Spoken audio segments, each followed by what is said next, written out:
So, good evening, everyone. Welcome to the YouTube channel of Space Kids India. Today, we are gathered here to witness the grand finale of Young Scientist India 2021. I'm Gautam from Space Kids India, and I'll be hosting this event with my team. Once again, I welcome you all, the honorable juries, finalists, and the audience to this tremendous venture of finding the young talents throughout the nation.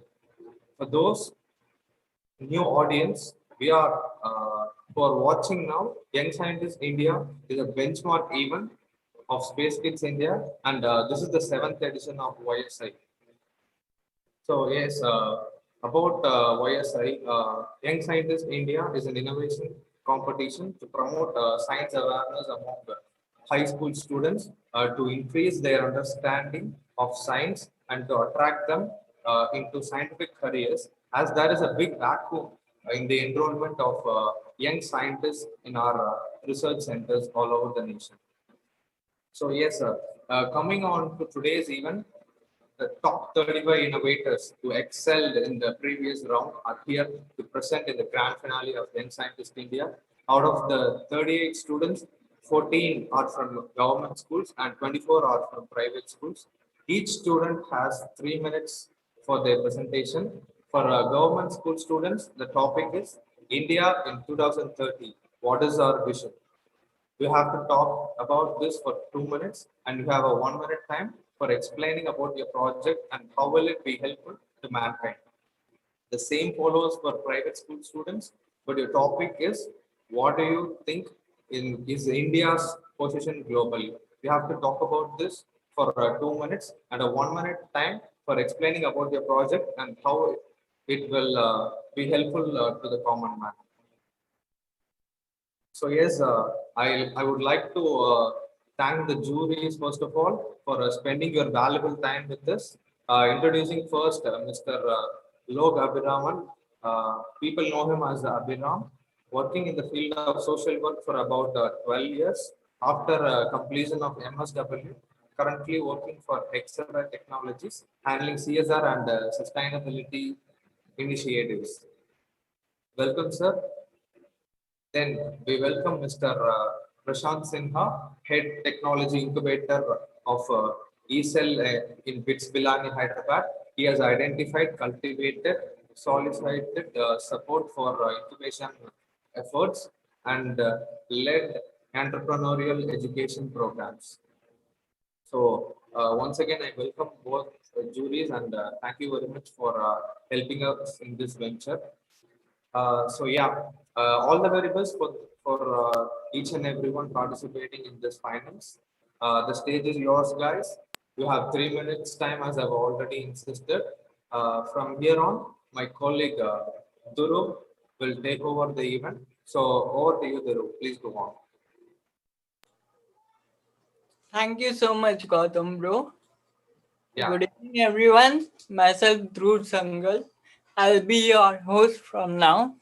And so I hope all the participants are ready with their wonderful speeches, and our judges are also ready. So here we are going to start with our very first contestant, whose ID number is 427, Rabin Yamin.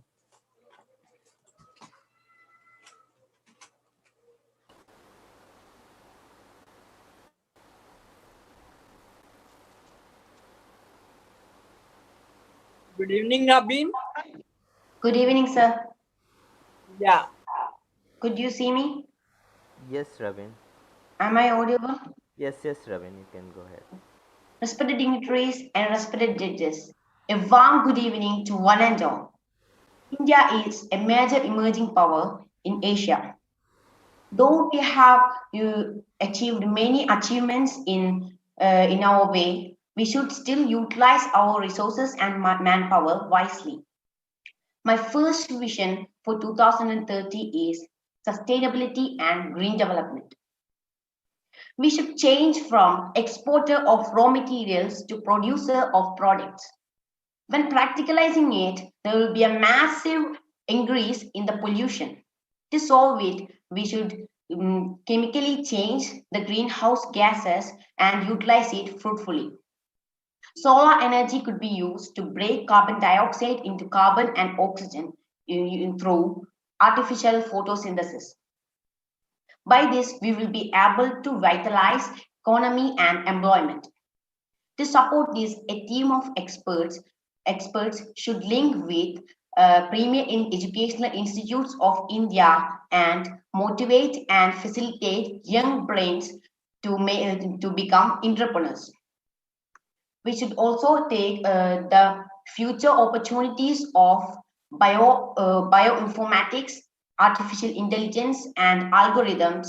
We should utilize it too. And in globe, we are in the third position in the emission of greenhouse gases.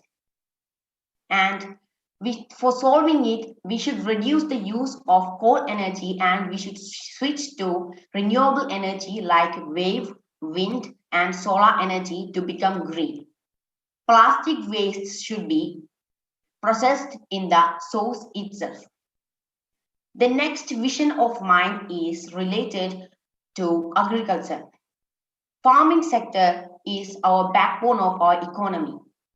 We should strengthen and empower the farming sector by providing modern technology and modern machineries. For it, we should supply machineries and modern technology to farmers in an affordable cost. For this, we should make a farmer's census and make a farmer's database.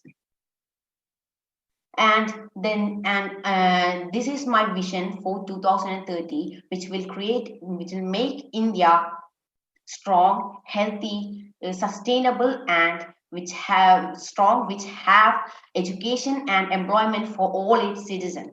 We should take this vision as our mission.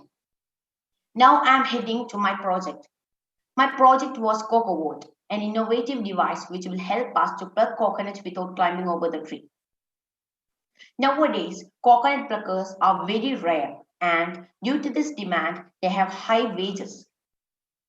Nowadays, the harvesting of coconut is not timely harvesting of coconut is not taking place. Dear, And, sorry hello? to interrupt.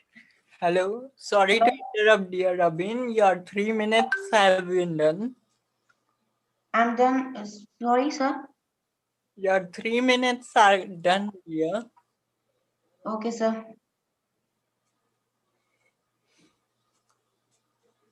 So, thank you, dear Rabin. Okay, Ravin, sir. you have done it really well. You hadn't, you have covered the sustainability part, agriculture, and you have explained about the coconut stuff. You have done it really well.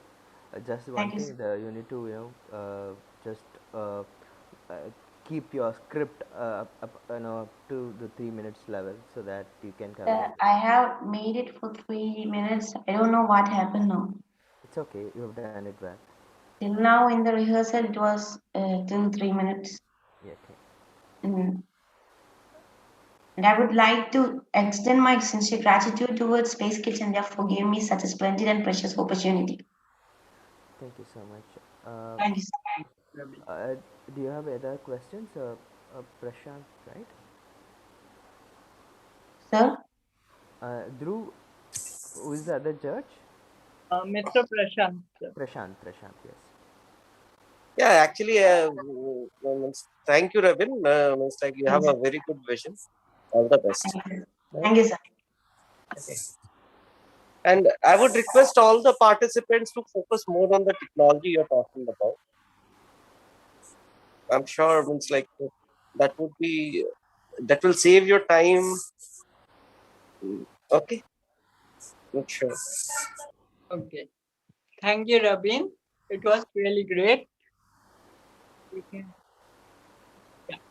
So, our next participant is ID number 236, Tejasvi.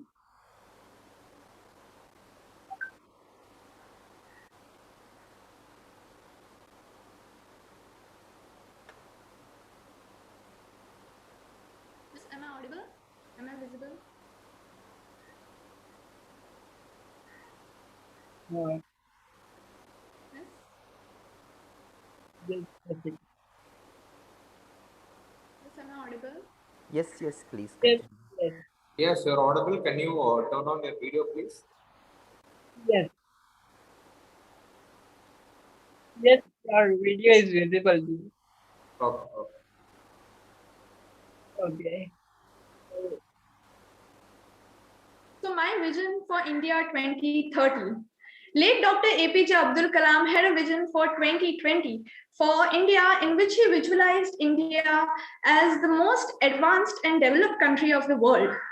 And as a responsible citizen of this country, I also cherish a vision for 2030 for my India. I envision an India that will not only be economically strong, but also self-sufficient in every aspect.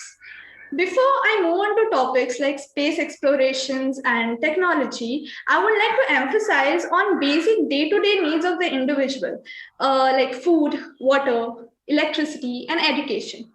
I envision that in 2030, agricultural products like food,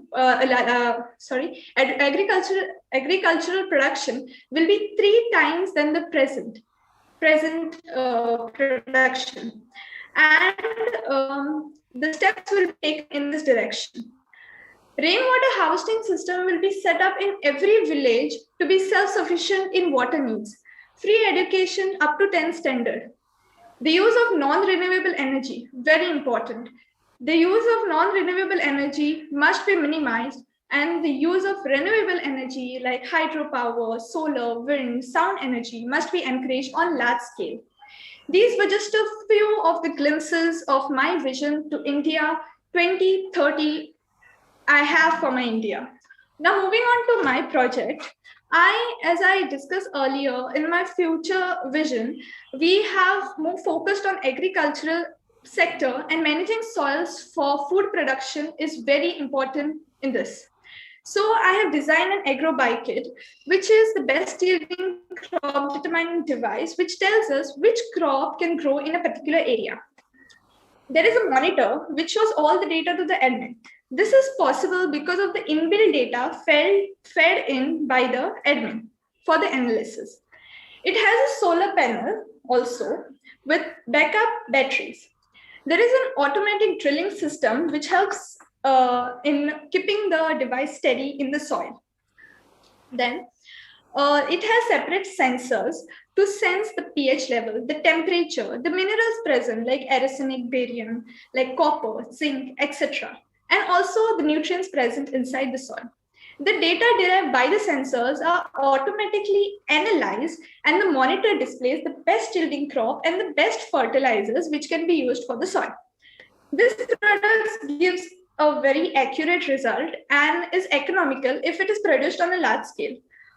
This product is very useful for the farmers across the country, and it will help them to save their time and prevent the risk of the bad yield.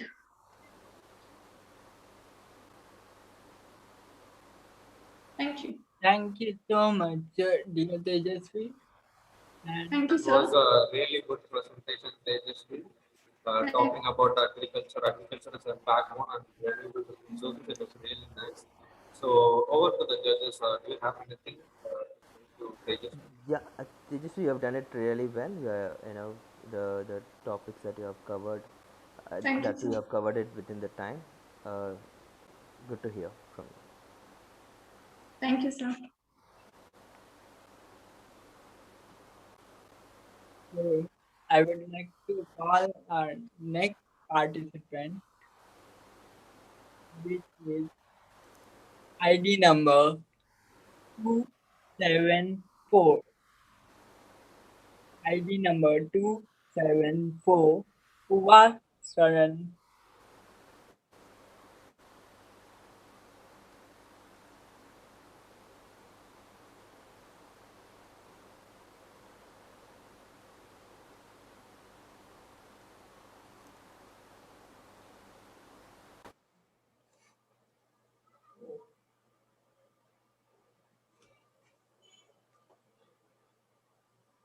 Two seven four.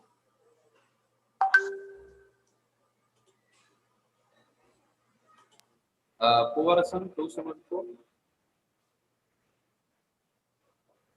Are you there?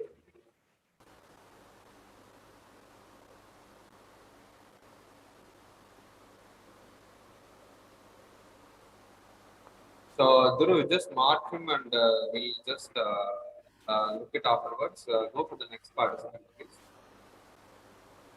Yeah. Sure. So our next participant is ID number 485.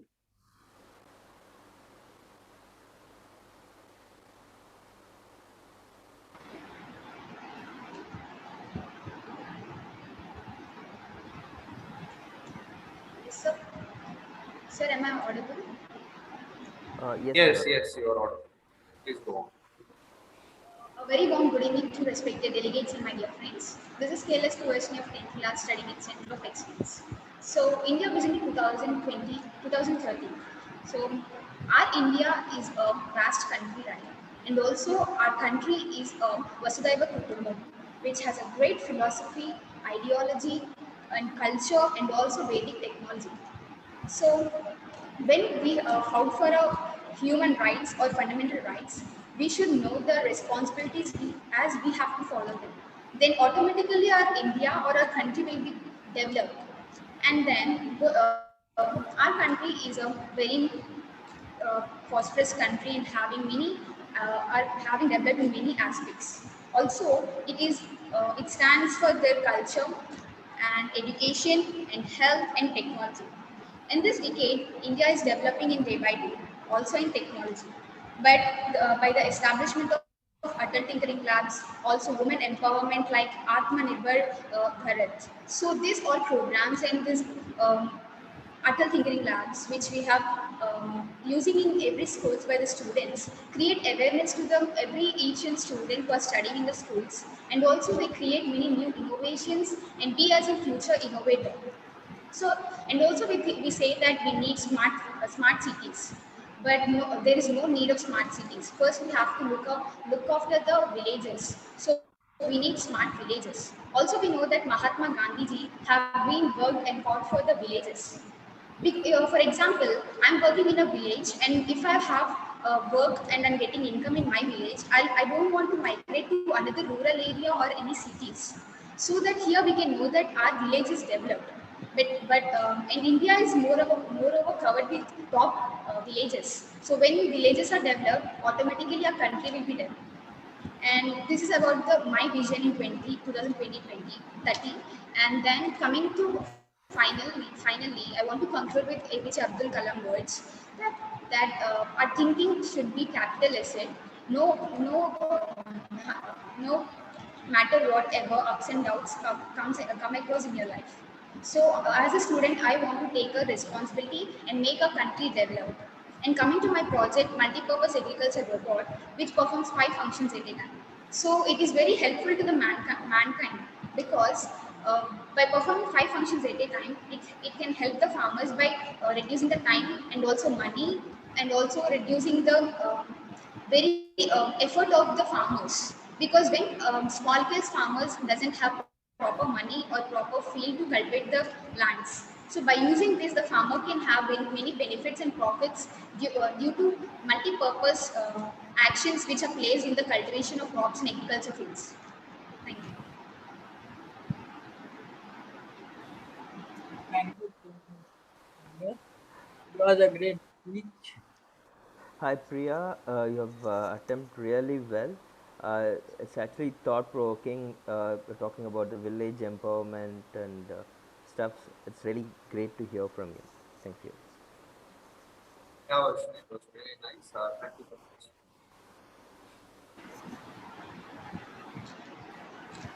So, guys, before moving on to the next candidate, I want to insist something. You are not allowed to see the paper or script while do it on your own. You can add the next person.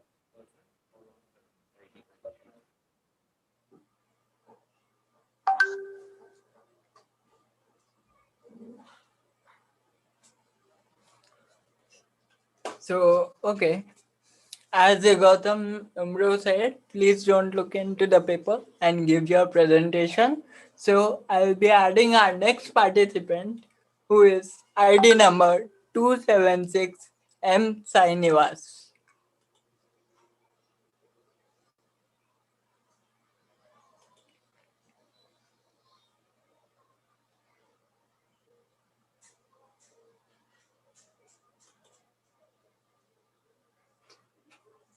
Can you listen me? Yeah. Good evening, Sainivas. Good evening, sir. Okay. So all the best. Hope you are ready. Yes. Now, can you turn on your camera? Yes, wait.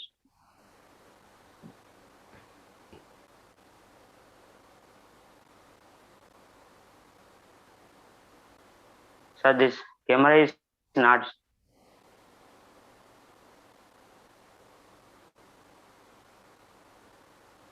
Yes. We can see. Yes, Srinivas. We can able to see now. Sir, can you listen me? Yes, very much. Good evening, sirs. This is M. Srinivas, 10th standard, studying Government High School, Chandanapur from Telangana State. My YSI ID is 276. Scientific and technological progress is the foundation of social progress and also backbone for development of the nation. India has made immense progress in agriculture development. In agriculture are a part of efforts for sustainable development and food security. India International Cooperation Program. India offers training in space application to personnel from developing countries under the program, sharing of experience in space. In my opinion, self-reliant is essential for India's global competitiveness. In the corona pandemic situations, now the world is looking towards humanity-centric globalization. In this respect, I have confidence that India could lead the way. We should need to restrict imports and boost local manufacturing with made in India for world, local for global, and vocal for local initiatives. India is emerging as strong, self-sufficient, and self-reliant nation with enormous opportunities. This is to make our India self-reliant economy. We should follow 5 I's. Those are induce, intent, investments, infrastructure, and innovations, inculcation. My project is elderly and disabled friendly multiple walking stick. Many houses in rural areas, due to the lack of Western toilet facilities, defecation and urination have become a major problem for old and defecation person. Due to low physical fitness and poor vision, elderly they need assistance to go to toilets. They are more likely to have fall suddenly while walking. Their lives could be in danger if they are not identified in a timely manner by the family members when they fall down. So my device is better solutions to their problems. My goal is to instill elderly courage in the elderly and disabled by the devices that can be using modern science and technology. My device is unique and very feasible. This device has so many features that are most useful for elderly and disabled. It serves as a hand stick. It has a torchlight so they can go out at night without anyone's help. It can easily turn into defecation chair. This stick has a torchlight. The stick has a sensor and sends signals to the family members to provide immediate assistance. The stick also has a buzzer to spot where they have fallen. Its stick weighs only 1650 grams and can easily carry. Moreover, it can also carry a weight of up to 90 kgs. Thank you, sir. Thank you, dear M. Sainivas. It was really great. Thank you, sir. Very good. Thank you. Thank you, sir. Thank you, Sai Nivas. You have the thoughts are really good. The for Thank, 2030 vision you have whatever given is really thoughtful, and thank you, sir. project also you have done it attempt very really well. Thank you, sir. Sir, can I leave? Yes, yes. Okay. Thank you, sir, very much. So,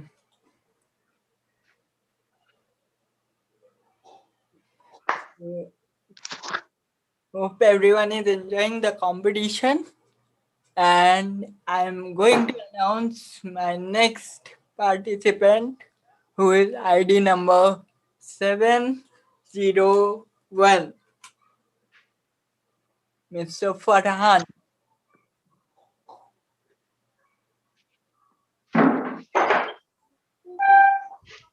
Am I audible, ma'am? For Good evening, Farhan. All the best. You will have 3 minutes from now. Go ahead. As per my view on India 2030 is concerned India as a developing country, making tremendous development in industrialization in such a growth of industrial sector. Solar energy can replace the electricity and contribute a lot to the economy of our nation. India being an agrarian country can develop the modern agricultural techniques for more production of crops to feed a alarming rate of population in our country. In coming years, privatization can also flourish to the greater extent. The science and technology and all technical sectors can change India and make India a technical stronger. Apart from space technology, Apart from this, space technology will also develop a lot with efforts of scientists of National Remote Sensing Center (NRSC) and Indian Space Research Organization (ISRO) by launching various satellites and getting data of entire world through remote sensing, geographic information sensing (GIS), global positioning system (GPS), and other techniques. Last but not least, the most important is education sector. I think in coming years, it will change the entire education system by introducing basic and practical oriented study topics so that the young scientists like us come out with our hidden talents and get exposure everywhere by participating in various competition like these programs. Now let's talk about how my project Smart Window will help mankind. In our project, there will be 4 features. First feature regarding theft. If any object is detected nearby the windows will be closed immediately. Second feature, gas leakage. If there is any gas leakage in our house, the windows will be open and the exhaust fan will be turned on. Third feature, temperature. The windows also operate according to the temperature. If the temperature in our house is higher than the normal temperature, the windows will open, and if the temperature is lower than the normal temperature, the windows will close. Fourth feature, rain. If there is any rainstorm, there might be chances of water droplets coming inside. At that time, windows will be closed. In our system saves life from gas leakage by opening the window and turning on the exhaust fan and letting the gas out. In our system, human effort is minimized and reliability is ensured. Thank you. Thank you, dear Farhan. It was really great speech. Really amazed with your speech, Farhan. It's Thank a you, good sir. effect. Thank you. Thank you, dear Farhan. Thank you. Farhan, you are trying to make a smart window. You Yes, sir. want to incorporate solar panel into it? Sir? Yes, sir. Just a thought that if you are devising a smart window, incorporate a solar panel in that window. It will also Okay. generate electricity and it will be self-sufficient. Okay, sir. I'll add this. Okay, thank you. Thank Nice you, sir. speech. Thank you.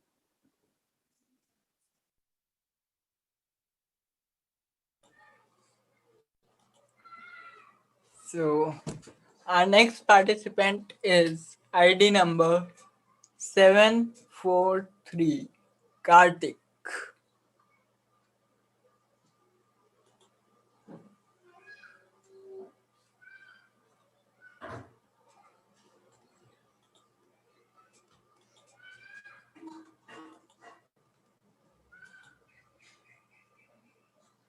Karthik, can you unmute yourself?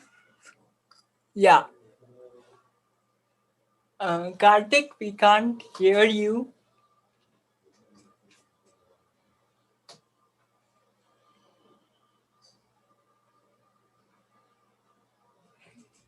Hello, Karthik.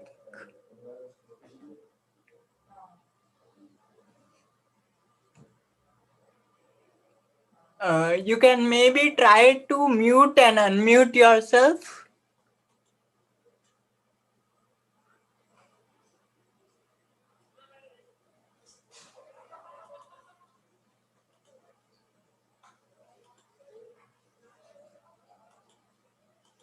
Are you using mic as a headphone or anything? Because we can't hear you.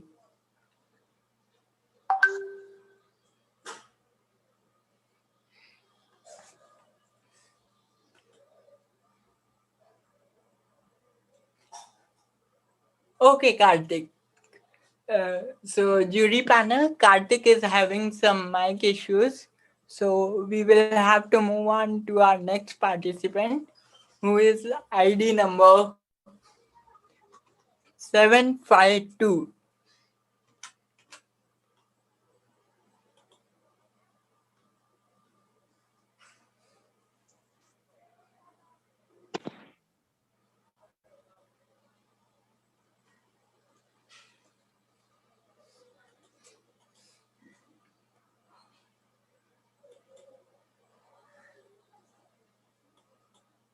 Please unmute yourself. Hello, sir. Yes, and can you turn on your camera, please? Hi, sir. Hello, good evening. Hope Good you are evening. ready. Okay, sir. Yeah, all the best. Thank you, sir. Sir, my project வந்து automatic road crossing. First, என்னுடைய introduction சொல்லிடுறேன், sir. My name is Sharvin. I am +1 standard in Government Higher Secondary School, Pernagar, sir. So, my project topic வந்து automatic road crossing. இந்த project மூலியமா வந்து முடியாதவங்க, handicaps, pregnant ladies, students, so இவங்கெல்லாம் வந்து எப்படி ரோடை கிராஸ் பண்றது அப்படின்னு சொல்லிட்டு இந்த ப்ராஜெக்ட் வந்து நான் ரெடி பண்ணியிருக்கேன் சார். ஸோ இந்த ப்ராஜெக்ட் வந்து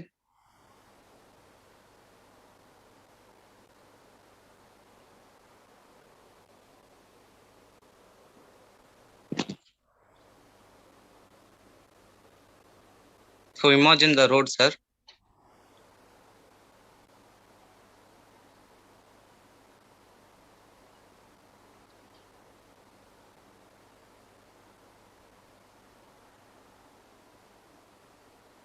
I will read in எல்லாம் போற வர வண்டியெல்லாம் ஸ்டாப் ஆகிடும் சார். அப்போ ஆட்டோமேட்டிக் இந்த பாக்ஸ் வந்து moving the road sir, cross the road.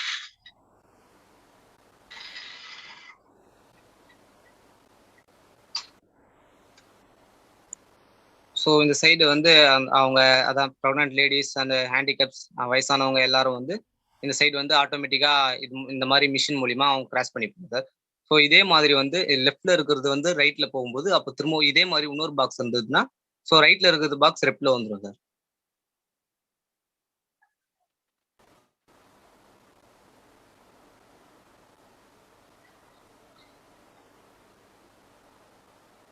Sharvin அவ்வளோதானா?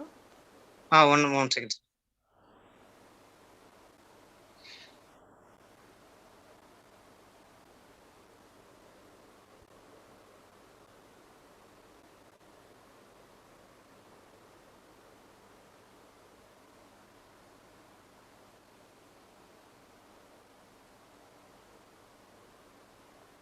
ஸோ அடுத்த சைடு வந்து சார் இது மாதிரி இந்த சைடு கிராஸ் பண்ணுங்க.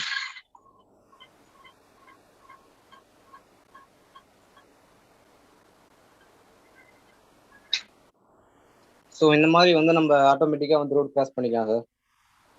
இது மூலியமா வந்து ப்ரெக்னென்ட் லேடிஸ், ஸோ இவங்கள வயசானவங்க இந்த மாதிரி இருக்கவங்க வந்து இந்த மாதிரி ஆட்டோமேட்டிக்காக ரோடு கிராஸ் பண்ணிக்கலாம் சார்.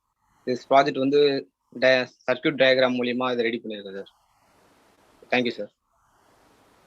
தேங்க்யூ ஷர்வின். ஷர்வின், 2030 இந்தியாவுடைய விஷன் என்னன்னு சொல்லிட்டு எல்லாரும் சொல்லியிருந்தாங்க. நீங்கள் ஏதாவது சொல்கிறீங்களா அதை பற்றி? சார் கேட்கல சார். 2030 இந்தியாவோட விஷன் பற்றி நிறைய பேர் பேசினாங்க, எல்லாரும் பேசியிருந்தாங்க. உங்களது நீங்கள் ஏதாவது சொல்கிறீங்களா அதை பற்றி? இல்லை, நோ சார். ஓகே, இது ரொம்ப நல்லா இருக்கு. நீங்களே பண்ணதா அது? ஆமாம் சார். ரொம்ப நல்லா பண்ணியிருக்கீங்க இந்த ப்ராஜெக்டை. தேங்க்யூ. ஹெல்ப் பண்ணாங்களா இல்லை நீங்களே உங்களுடைய சொந்த முயற்சிங்களா இது? என்னுடைய சயின்ஸ் மிஸ் வந்து இந்த மாதிரி எனக்கு ரெடி பண்ணணும் அப்படின்னு சொல்லிட்டு சின்ன சின்ன பிளான்ஸ்லாம் வந்து சொல்லுவாங்க சார். ஸோ இந்த மாதிரி வந்து நீ ரெடி பண்ணலாம், அப்படி இது மூலியமா இந்த மாதிரி ரெடி பண்ணலாம் அப்படின்னு சொல்லிட்டு ஒரு திங்ஸாக ஒரு மெட்டீரியல்ஸ் இந்த அட்ரினோ போர்டு மூலியமா ப்ரோக்ராம்லாம் வந்து ஒரு போர்டுக்கு எப்படி பண்ணணும் அப்படின்னு சொல்லிட்டு கொஞ்சம் கொஞ்சமாக கற்றுக் கொடுத்தாங்க சார். ஸோ அது மூலியமா வந்து இந்த மாதிரி நானே ஓன் ஐடியா இந்த மாதிரி ரெடி பண்ணியிருக்கேன் சார். ரொம்ப ரொம்ப நல்லா பண்ணியிருக்கீங்க. Congratulation. Prashant, I was just trying to understand कि ये जो road है वो move कर रहा है ना, all together carrying the stuff. I don't know the language. I think okay, it's fine Prashant. Yeah, so it's like a walkover. Okay. So he made it so the people, handicapped or pregnant women, they don't need to cross the road. They just, if they stand on that cabin, that will take cross the road. So that is what he explained. Sir play பண்ணிட்டோங்களா? இல்லை, வேண்டாம். Thank you. Sharvin, very nice concept. Thank you, sir. Okay, look for a better application for this concept. Okay, sir. Somebody, if he can convey it to him, it's a very good concept. Sharvin, இது ரொம்ப நல்ல கான்செப்ட்னு சொல்லியிருக்காங்க அவங்க முன்னொரு jury. Okay, thank you sir. Keep it up. Sir, இதில் ஏதாவது doubts உங்களுக்கு என்ன இருந்தால் அதை நீங்கள் சொன்னீங்கன்னா நான் கிளியர் பண்ணுறேன் சார். டவுட்ஸ் இல்லை, நீங்கள் கண்டிப்பாக அந்த சர்க்யூட் பற்றி எங்களுக்கு அதிகமாக தெரியாது. பட் உங்களுடைய எஃபர்ட் ரொம்ப நல்லா போட்டிருக்கீங்க. அந்த லைட் மாறுறது அண்ட் தென் மூவ் ஆகிறது எல்லாமே ரொம்ப நல்லா பண்ணியிருக்கீங்க. தேங்க்யூ. 1 second sir. சொல்லுங்கள்.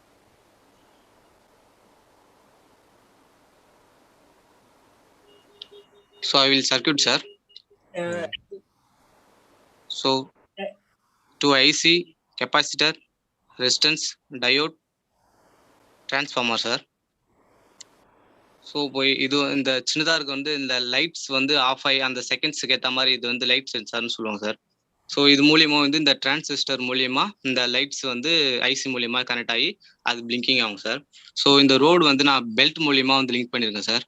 ஸோ அதுக்காக வந்து இந்த மாதிரி சின்ன டிரான்சிஸ்டர் 9 வோல்ட் டிரான்சிஸ்டர் வச்சு ஸோ அதுக்கேற்ற மாதிரி இங்கே ஸ்விட்ச் மூலியமா அது வந்து நான் கண்ட்ரோல் பண்ணுற மாதிரி இது ரெடி பண்ணியிருக்கேன் சார். ரொம்ப ரொம்ப நல்லா பண்ணியிருக்கீங்க. Thank you, dear Sharvin. Okay, sir. Thank you, sir. Thank you. Okay, thank you, sir. So it was a good performance, and I would also like to remind government students, only for government students, the language barrier has been removed and they can speak their own language.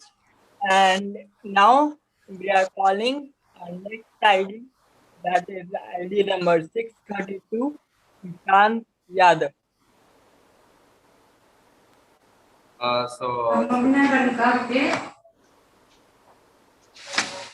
Yes, bro. Yeah, yes. Before that, I wanted to say something. Actually, participants, you don't have to show your projects and all. Okay, just you have to present. Don't. There is no need of showing up your project and making it work and all. You just have 3 minutes, so use it wisely.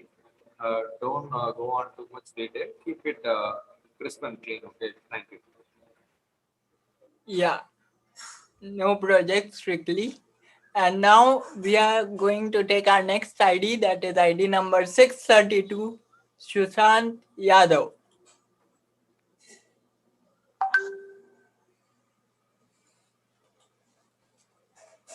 Sushant, you can unmute yourself. Hello. Good evening, sir. Myself Sushant Yadav from Hiralal Ramniwas Center College, Halilawad, Sant Kavir Nagar. This is my project, Internet of Things Based Smart Structure. Sir जैसे कि मोदी जी का कहना है स्वच्छ भारत अभियान, मोदी जी का कहना है आत्मनिर्भर भारत की तहत स्वदेशी तकनीक निर्मित पूरे पाया ऑटोमेटिक स्ट्रेचर। सर ये हमारा ऑटोमेटिक स्ट्रेचर है। सर हमने इस प्रोजेक्ट को लेके मेनली गवर्नमेंट हॉस्पिटल पे फोकस किया है, लेकिन गवर्नमेंट हॉस्पिटल में लैक ऑफ मिसमैनेजमेंट होती है। जब सर कोई भी पेशेंट इमरजेंसी के तहत हॉस्पिटल जाता है तो उन्हें स्ट्रेचर खोजने में बहुत सारी समस्याएं होती है। कभी कभी ऐसा होता है कि सही समय पे स्ट्रेचर ना मिलने के कारण उनकी डेथ हो जाती है और ऐसे बहुत सारे समस्याओं को उन्हें फेस करना पड़ता है। अगर ये प्रोजेक्ट हमारा कमर्शियल लेवल पे आता है तो मनुष्य के लिए एक वरदान साबित हो सकता है। इमरजेंसी में हॉस्पिटल पहुंचने से पहले हम अपने मोबाइल के माध्यम से देख सकते हैं गवर्नमेंट हॉस्पिटल की स्ट्रेचर कहाँ है, किस जगह है और खाली है या नहीं खाली है। और जो लोग एंड्रॉइड फोन यूज करते हैं, जो लोग एंड्रॉइड फोन नहीं यूज करते हैं, मैं बता दूं आजकल भारत सरकार हर एक गवर्नमेंट हॉस्पिटल में एलसीडी की सुविधा दे रही है। तो वो जो जैसे रूरल एरिया के लोग रहते हैं, एंड्रॉइड फोन नहीं यूज करते हैं, तो वहाँ एलसीडी पे देख सकते हैं हॉस्पिटल के स्ट्रेचर कहाँ है, किस रूम में खाली है या नहीं खाली है। तो वहां से वो बिना टाइम वेस्ट किए हुए जाके स्ट्रेचर को ले सकते हैं। इससे कि बहुत सारे पेशेंट की जान बच सकती है। सर आने वाला समय फोर्थ रिवोल्यूशन है जो कि पूरा विश्व टेक्नोलॉजी पे आधारित होगा। हम इस स्ट्रेचर को फुली ऑटोमेशन कर देंगे जो कि वॉइस कमांड पे बेस्ड होगा और इसे वॉइस कमांड से कंट्रोल करेंगे जिससे कि सोशल डिस्टेंसिंग का पालन किया जा सके।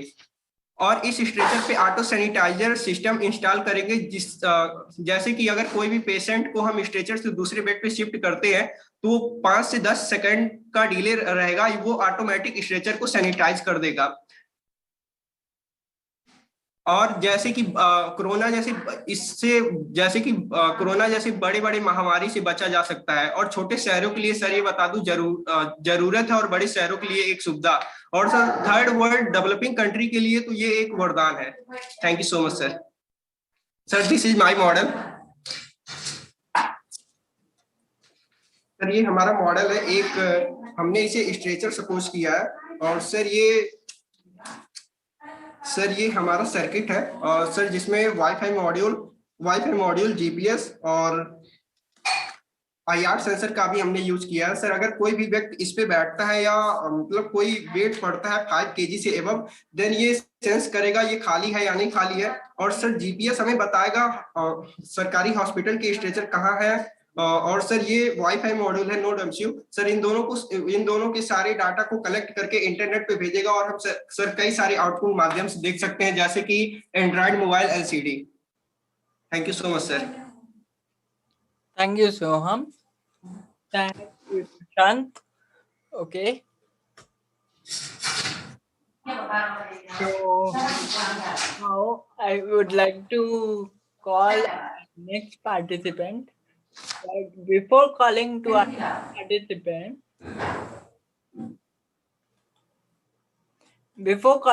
next participant, I would like to tell all participants that please don't see in paper and give your speech. It may lead to disqualification and we can't do anything.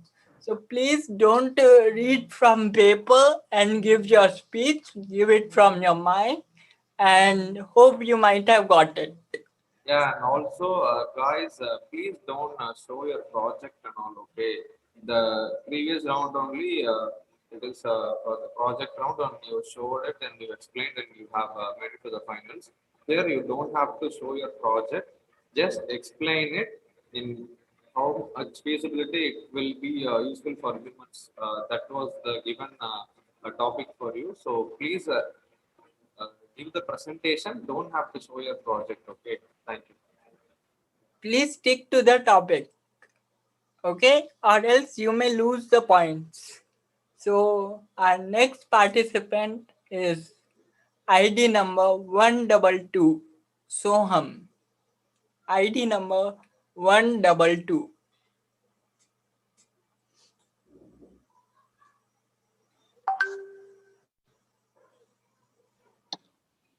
Sir, I am visible. Yes, yes.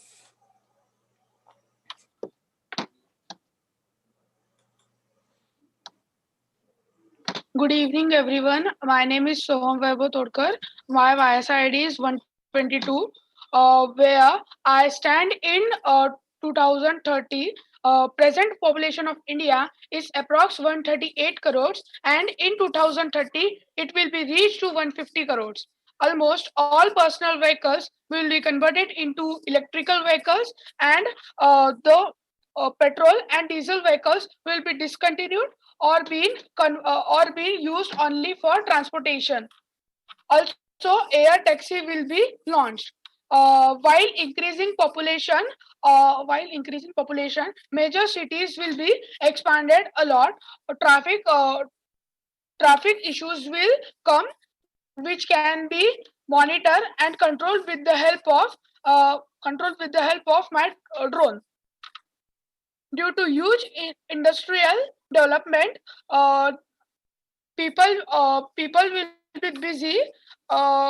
So material delivery can be done with the help of my drone. Material delivery can be done with the help of my drone.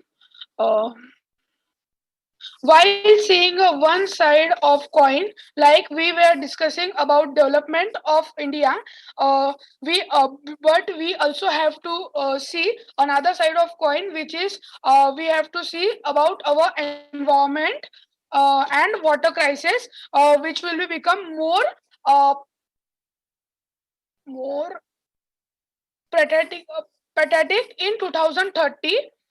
So we need to start.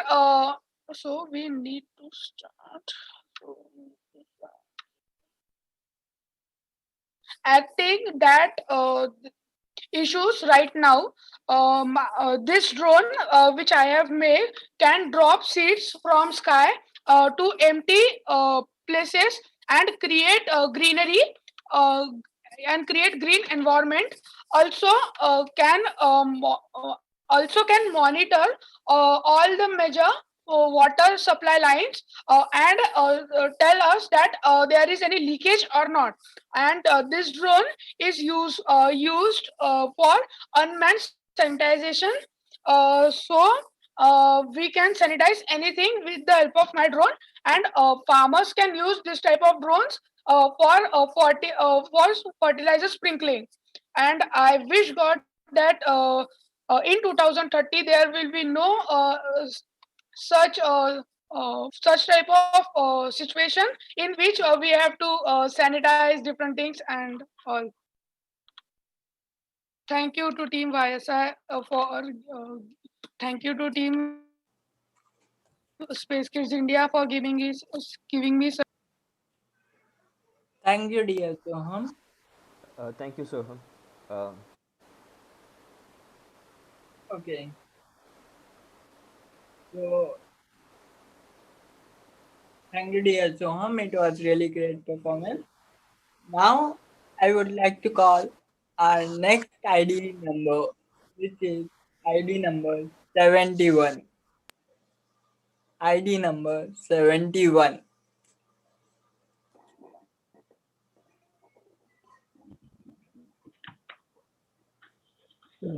So good morning. Sorry, good evening. Sir, as Sam Shrovan Panchashil Datta, sir, the first topic was my vision of India by 2030. According to me, India will be becoming a superpower. Why not? Because in this situation of the corona pandemic, the economy of India has dropped. But in topics like military and medicine technologies, India will be the leader, world leader. As we have seen, when during the starting of the corona pandemic, there was a tension between the world and China, in which India, like other superpowers, had made its own war weapons. But even though it was a still developing country, and for medicine, we can see that India has created its own vaccines for the deadly coronavirus and is treating its own people, while powerful countries like Japan had once lost all hope of saving their people. To my Now on to how my project will help mankind. First of all, we know that the normal in nowadays we see cars in which brake system has two steps: first clutch and then brake. So many people sometimes forget to tell the clutch, due to which the brake system gets affected. And after a long such period, sometimes accidents caused by brake fail and also disasters occur. But in my car, there is no need of a clutch during braking, though the clutch will be there for other purposes like transmission and gear change. In my car system, the brake itself will serve the purposes of both a clutch and a brake. On one hand disconnecting the bevel gears at the differential, and on the other hand stopping the wheel shaft from rotating. Again, we see mainly two different types of cars. One is that normal cars that run on roads which have high speed but not high torque, and the other one is vice versa, which is used for climbing slopes. So people have to so adventurous people who want to roam with different places, or maybe for different works too, have to buy both types of cars. So this will affect the economy of both the person and the country. But in my car, both of the functions of the two cars are present. That is, by converting, you can at one level, at the differential, one step is for the normal car where the speed is high and the torque is low. But when you need to climb slopes, you can convert it by a rack and pinion at the shaft of the wheel of the rear wheel, which can convert it into a car which has a high torque and a low speed. Thank you. Thank you, 71. Hi, I'm unable to hear. It's a break in between. Is this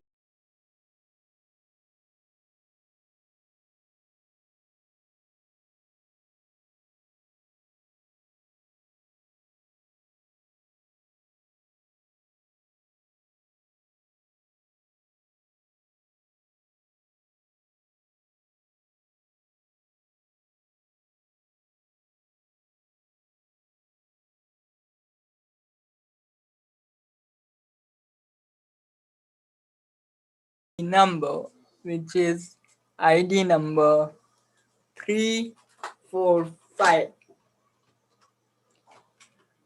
ID number 345. Aman. Yes, just Aman, 1 minute, 1 minute, Aman. I will request this host for the evening. Just tell 2-3 ID numbers and get ready, and likewise they will be ready. Okay, sir. Okay. Yes, sir. So I would announce the next participants, and they can be ready as their turn will be next. So the next ID numbers will be ID number 345, ID number 216, ID number 150. I hope I am clear. I'll repeat it once again.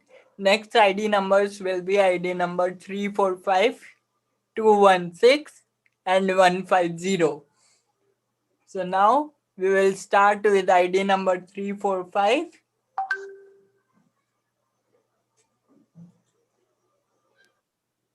Hello, sir. Can you hear me? Yes. Yes. Aman. Please go ahead. Please go ahead, dear. You have 3 minutes. Okay. So I am Aman Ram, and I study in New Era Senior Secondary School, Vadodara in Gujarat, and I'm in 9th grade currently. So my vision for India 2030 is to have a better place where people live in peace and have better quality of life. I see India Atmanirbhar, that is self-reliant in every sphere. A recent example are the indigenously developed 2 COVID vaccines. I see India heading towards rapid digitalizations, where hard cash will be totally obsolete, making way for digital transactions. This will bring transparency and reduce corruption. The government services will be on fingertips. I see India becoming self-reliant in energy by opening avenues for energy collection like hydroelectric plants, windmills, and solar panels. I see EVs replacing the conventional fuel vehicles. I see India moving towards rapid industrialization owing to its young and skilled workforce. I see India becoming the third largest economy in the world, eliminating poverty not only in India but the poorer countries. I see India as a defense superpower owing to the world's largest armed forces, rapidly evolving indigenous technology.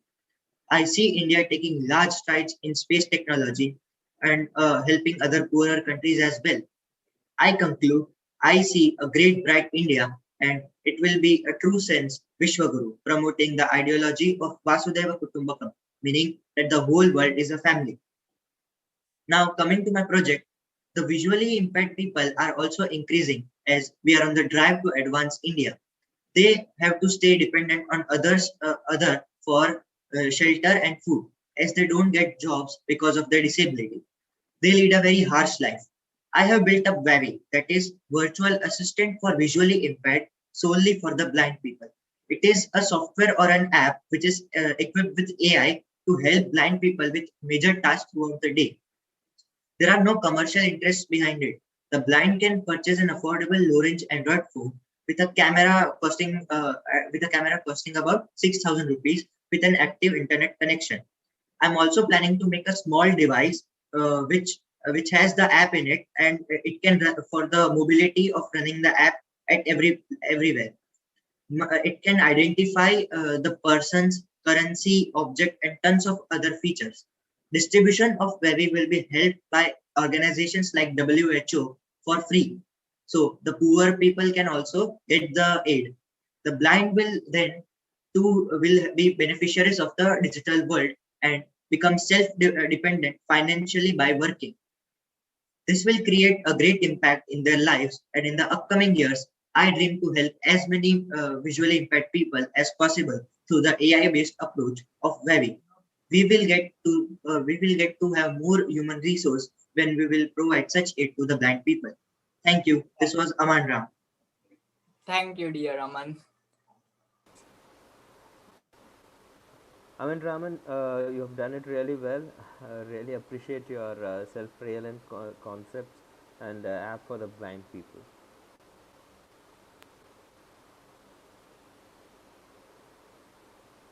Thank you, sir. Thank you, sir. Thank you, sir.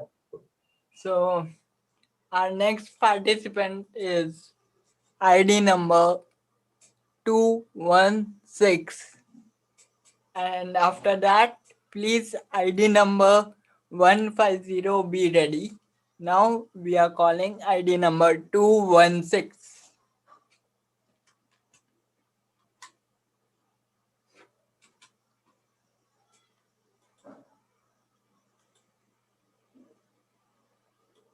Hello, can you hear me? Yes, you are audible. Okay, thank you. When you are in remote places, there may be times when you wish you had instant medical assistance available easily. It may be for a minor or major ailment, but requiring immediate medical care. I believe strongly about this problem. To cater to this, I am coming up with an innovative, virtual artificial intelligence guided healthcare application, or more commonly known as Baymax. Baymax can be easily operated by anyone having a smartphone and also the knowledge of operating it. This application can diagnose symptoms and recognize ailments with the help of a state-of-the-art machine learning image detection system and a question answering AI up to the standards of Google Assistant or Siri.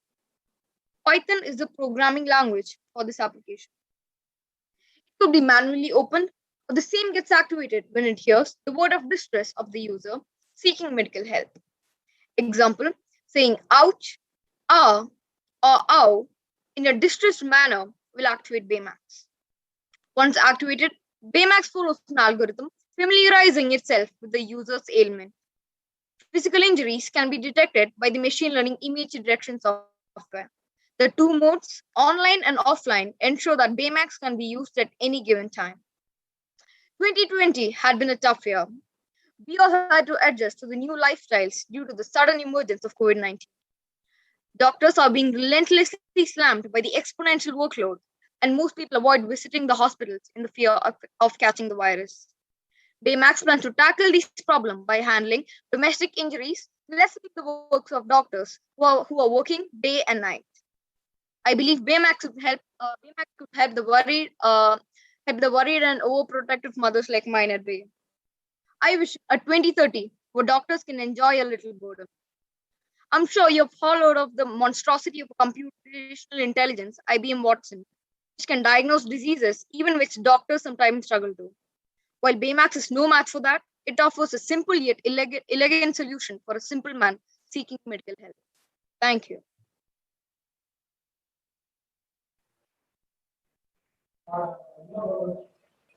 Thank you, dear Adi.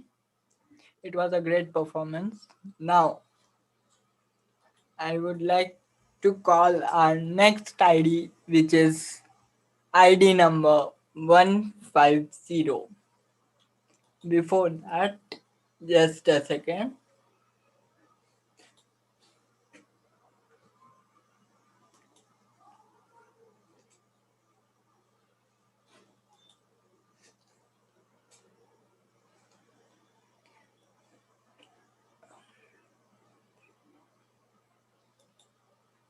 I would like to request my colleague, Mr. Gautam, to confirm is the new timer on the screen visible?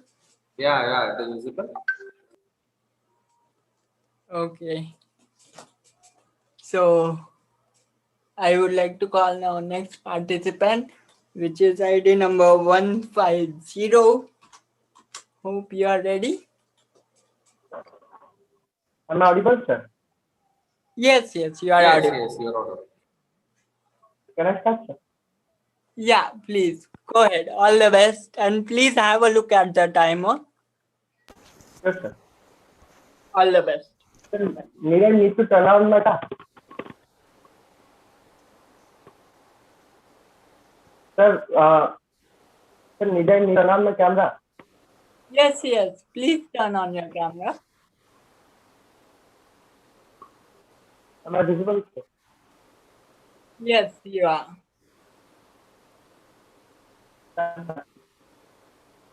2020 to 30 is going to be a decade of information technology and artificial intelligence. My name is Sumit Apli, and I am here to share my vision of India 2030. By 2030, most of the physical work will be taken by robots. Artificial intelligence and augmented reality will be at a high demand. Smart homes will be a common thing, and everything will become smart, from the clothes that we wear and newspaper that we read.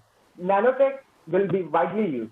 People will switch 5G network. Moreover, India will be using its own quantum computer. India will become self-reliant. Drones will be used at a very high scale.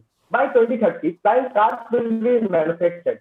Yes, it might not be used by the common people, but it can be given to ambulance and police for any kind of emergency situation, as well as new modes of transportation like hyperloop and underground tunnels will come up. Many unicorn startups are going to start in India by 2030. Organizations like ISRO will be exploring the space, and additionally, oceans will be explored deeply.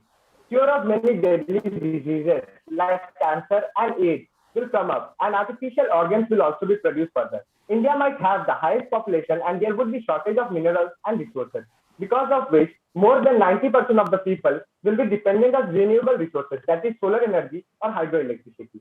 If they are not going to concern about the climate change and warming from now, then there is going to be a steep rise in the temperature of India.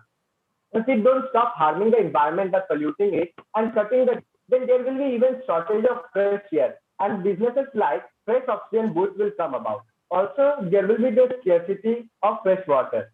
Advanced and eco-friendly agricultural technology will arise. Problems like poverty and malnutrition, discrimination, etc. will reduce. Many international institutions are going to start up in India. Talking about my innovation, by 2030, almost every people know use mobile.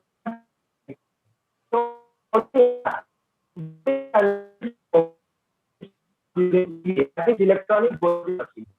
We not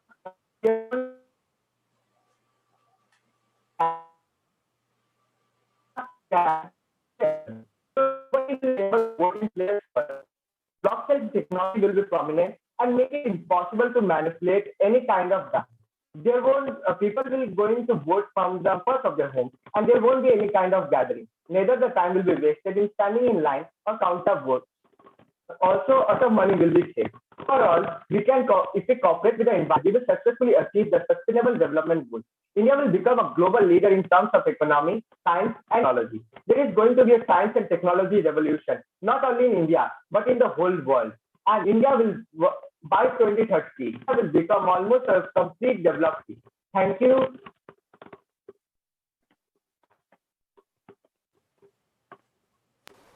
Thank you, Sumit. It was so fast, but we could able to collect whatever we tried to say. It was a great effort. Thank you so much. Thank you, sir. Thank you, Sumit.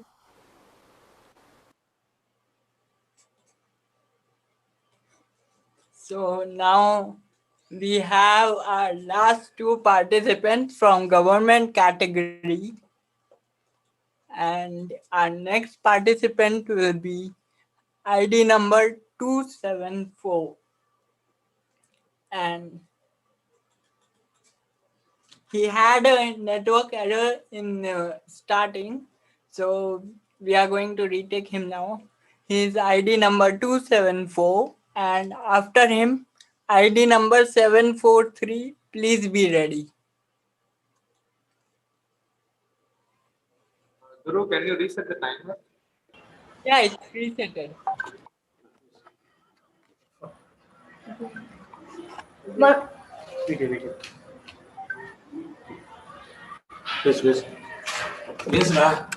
வணக்கம், என் பேர் பா பூவரசன். அரசு மாதிரி மேல்நிலைப்பள்ளி பஞ்சப்பட்டி 9ஆம் வகுப்பு படித்துறையின். நான் எடுத்துக்கொண்ட தலைப்பு 2030 இந்தியா எனது கண்ணோட்டம். தற்கால சூழ்நிலையில பிளாஸ்டிக்கை பயன்படுத்துறாங்க. அதனால சுற்றுச்சூழல் மாசடைது. எதனால மாசடைதுன்னா பிளாஸ்டிக் பொருட்களால் மாசடைது. எது மாதிரி பிளாஸ்டிக் பொருட்கள்னா plastic pen, plastic cover, plastic cups, இந்த 3 பொருட்களால் மாசடைது.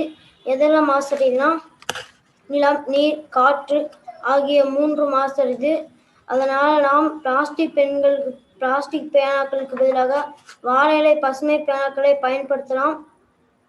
பிளாஸ்டிக் கப்புகளுக்கு பதிலாக வாழை இலை கப்புகளை பயன்படுத்தலாம். பிளாஸ்டிக் பைகளுக்கு பதிலாக வாழை இலை நியூஸ் பேப்பர் சேர்ந்த பைகளை பயன்படுத்தலாம். இதனால் சுற்றுச்சூழலை பாதுகாக்கலாம்.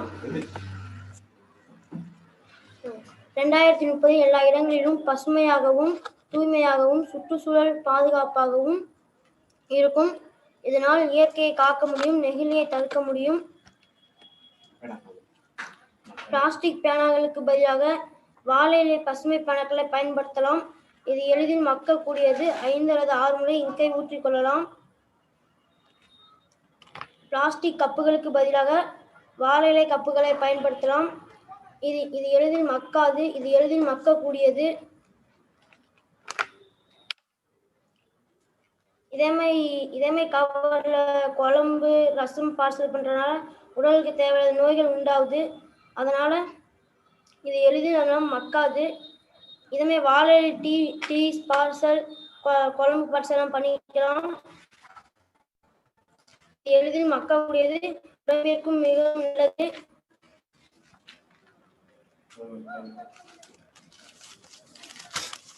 பிளாஸ்டிக் பைகளை யூஸ் பண்ணுவதற்கு பதிலாக நியூஸ் பேப்பர் பைகளை யூஸ் பண்ணினால் இது எளிதில் மக்கக்கூடியது, வாழை இலையும் சேர்ந்தது.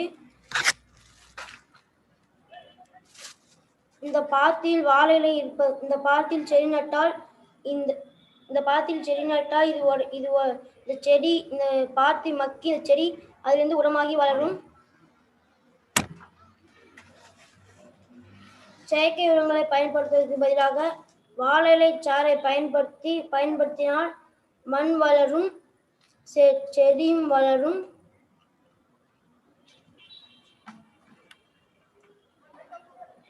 2030 இந்த மூன்றும் மாசடையாமல் இருந்தால் எளிதில் மக்கக்கூடிய மூன்றும் மாசடையாமல் இருந்தால் பசுமையாகவும் தூய்மையாகவும் சுற்றுச்சூழல் மாசடையாமல் இருக்கும். நன்றி. நன்றி பூவரசன், ரொம்ப நல்லா பண்ணியிருக்கீங்க. எனக்கு அந்த வாழை மரம் வந்து எல்லாமே யூஸ் ஆகும்னு தெரியும். ஆனால் வந்து அதையும் தாண்டி மற்ற விதத்தில் வந்து எப்படி வந்து பயன்படுத்துறது அப்படின்னு சொல்லியிருக்கீங்க. ரொம்ப நல்லா இருக்கு. ரொம்ப நன்றி Poovarasan.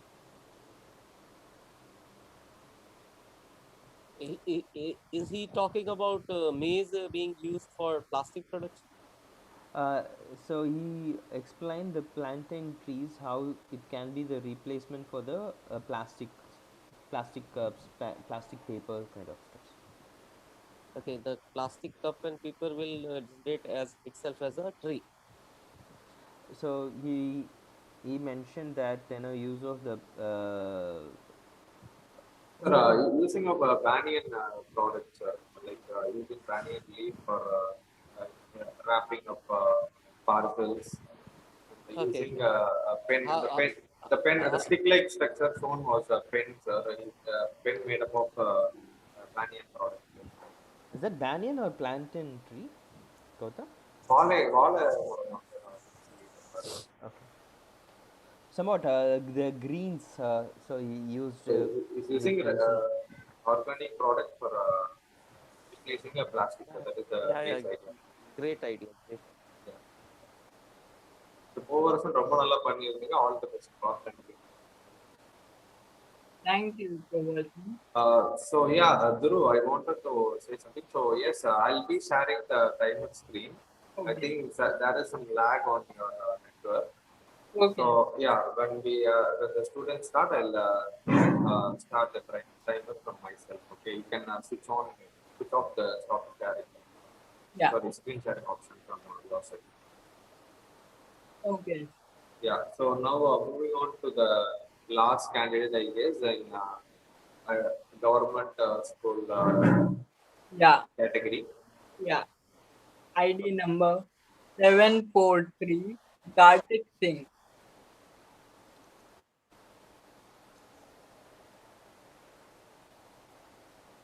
Kartik Singh?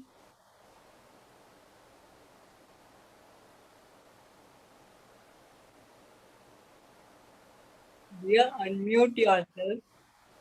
What is the number, ID number? 743. 743. 743. Yeah. Okay, Kartik. Yeah. Due to mic technical issues, he was unable to give at that time. Please go ahead. Yeah. Kartik?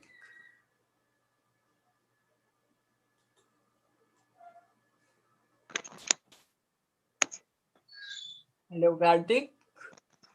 Hi, sir. Sir, now am I audible? Yeah. Can you see my screen? Like, am I visible too? Yes, Kartik. Please proceed. Dream, dream, dream. Dreams transform into thoughts, and thoughts result in reality. Nothing is beyond the reach of desires. Good evening, everyone. I'm Kartik, and I'm here to present my vision for India in 2030 and how my model, Soul Power Walk Me Home, will help mankind. Different eyes dream different things, but when it comes to dreaming about betterment of our nation, we should dream together as one. The features that I want in 2030 India include organic farming, rural industrialization, urbanization, and harnessing wave energy from our coastlines. I want India to emerge as a self-reliant nation. I want India to focus on organic farming because what we eat today is not food. It is poison because of the excessive pesticide used. I want India to emerge as a powerful economy and take sustainable steps towards its development. The people who are devoid of opportunities right now should have plenty of opportunities in the future.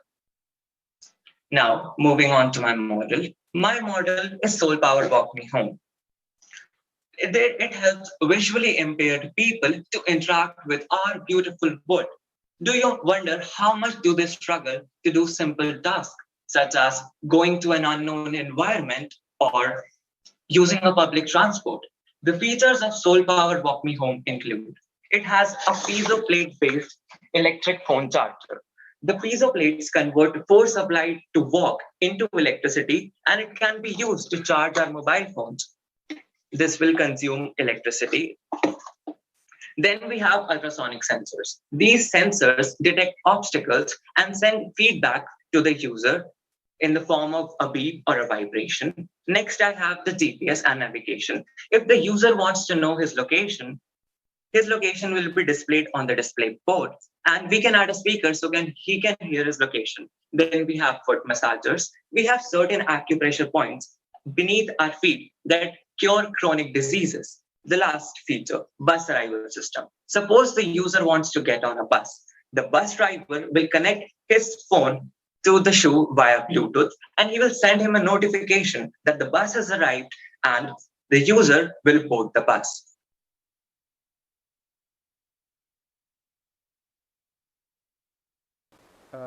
Karthik, please unmute.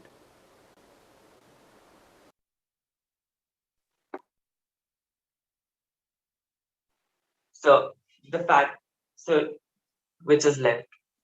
The fact this device will reduce the dependence of blind people on stick makes me happy. Thank you. Excellent presentation, Karthik. Really wonderful. Thank you so much.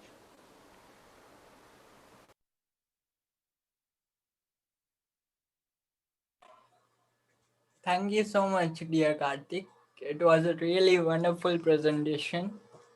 So, we are done with our government school finalists. All of them gave a really beautiful and wonderful presentation.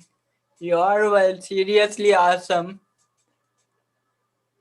So, Gautam bro, we and myself would like to inform you that we will be taking a short break of 10 minutes before starting the private schools. And till that time, if you have any queries, if you want to talk with our team, you can post a comment in the comment section and our team will inform you. And all the best. Gautam bro? Yeah, so guys, take some 10 minutes time. We'll start sharply from 7:40 p.m. So then on, we'll go on to private schools. So yes, thank you.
grand finale.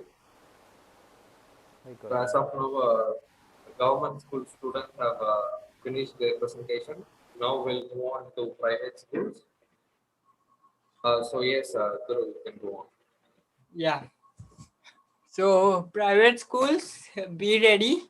Remember, remember you have to maintain 3 minutes timeline and you can only speak in English. So please don't see in the paper or something and read. If we are found anything, then a jury might have to see what they can do. So all the best. And now I'll be telling you 3 numbers who will be joining next, and they have to be ready. So our first participant who will be joining now is 730, and after him there will be ID number 164. After him ID will be 577. So all these IDs, be ready. And now we are joining the ID number 730.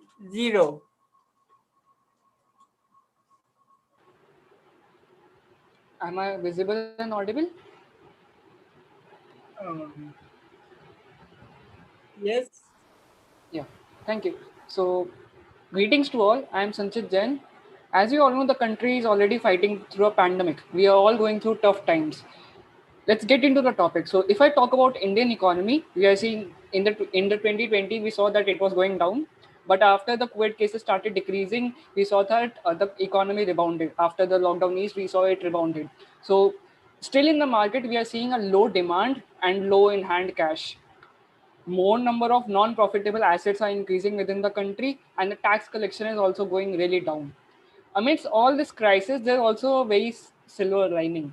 A lot of startups have started incubating in the country. We are seeing a startup culture thriving in the high schools where young minds are innovating, working on their pitches, and delivering out the startup ideas. So that's also happening. If I talk about technical development, since we are fighting, a lot of technical development has been seen in the healthcare industry. There are innovations being seen around mitigating the COVID-19 pandemic. But also on the other side, there is a backdrop. There is a lack of research within the country. Surely startups are being incubated, but due to lack of open research opportunities, we are not able to see the maximum growth within the country. Professors and students are still limited to the topics that are given by the government for researching, and those topics are limited to the schemes that the government provides, right? If at all we are to become a developed economy, or at least be on that path to become a developed economy, we have to focus more on research rather than focusing on the other topics. Infrastructure is sure, but also the main focus should be research. We need to implement more funds on the research side. If I talk about my project here, my project is called Farmers AI.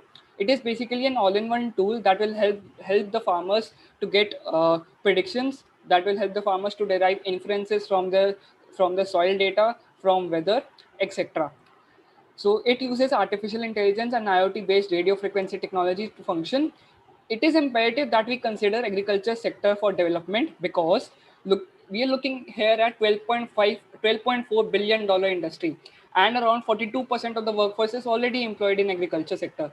So my innovation provides inference from all the predictions such as weather, soil data, and crop prices. The data is shown on an LCD screen with an inference. The farmer is also notified about the best crop that he can grow according to the fluctuating market prices so as to earn the maximum profit. The system entirely runs on renewable energy. Here we are looking at a subscription-based model. My aim is to introduce hyperlocal data within the farming sector. And from the past experience, I have seen that in social and entrepreneurship, 25% is ideation and 75% is brainstorming. 75% is working, and I'm just getting started with that project. Thank you, Sanchit. It's a great presentation. Thank you, Sanjit. It was a great presentation. So now, for our new viewers who have joined in recently, I would like to tell about our competition and our live we are going on now. Young Scientist India is an innovation competition to promote science and awareness among high school students and to increase the understanding of science and to just attract them into the scientific careers. So coming to the today's events, we had started our live at 6 p.m. and we have finished our government categories finalists who were really awesome and did a wonderful job. And now we have started with the private school finalists. And now we will be calling our next participant, who is ID number 164. And after ID number 164, 577, be ready, you are the next. So 164, all the best. So, uh, so am I audible? Yes, you are audible. All the best. Thank you, sir. A very good evening to all the esteemed jury members. I am Drumal Park. I'm highly excited and grateful for giving a wonderful opportunity like this to present my ideas and innovation on this platform. On the basis of topic which was allotted by the esteemed jury members and with my current knowledge of economics, I tried my level best to evaluate our country's position internationally, though it may not be mature enough. So let's get started. It is heartbreaking to say that our country's GDP is 7.5 now. Though lower at global level due to current pandemic, our GDP was 23.9% in the year 2018. Currently, our country stands on 142nd position, but I believe and forces our country to be in the top 10 as we have strong foundation in resources in every sector, mainly in human intellectual, agriculture, medical, science, technology, and many more. I'm quite confident that we all agree with the announcement of self-dependence by Honorable Prime Minister as Atmanirbhar Bharat and vocal for local, quoting an example in the scientific field where India has one of the best serum institute situated at Pune, and they are into deep research and are producing different type of vaccines. As per my current reading, approximately 60% of people are involved in the agriculture sector. And with right and upgrade of technology, I have a strong belief the country can yield higher levels of economical growth. We are and we will soon be a self-reliant economy. So let's quickly go through the realms of seedball and how this would help the country at the economical level. Food is one of the pivotal part of human life. This fact inspired me to create my model seedball. Unique feature of it as it can dig the ground, drop the seed, and level the ground simultaneously. This model will definitely transform production of crops right from harvesting to the final product. I have managed to develop a Bluetooth module as well that can connect with smartphone or also can be used with a remote control as it can use transmitter and adapter. When we have produced best quality of grains and crops, firstly, this will be available for villages and all over in India at reasonable price. Also, good quality of crops definitely will boost our earning for foreign debates and foreign exchange. New technology of seedbot will also create employment opportunities and avoid animal torture as it works on battery or it can also be used by the solar panel. I'm highly thankful to the esteemed jury members for their precious time and I think I have given due justice and demonstrated best in the limited time given. Thank you. Would like to request jury for any questions.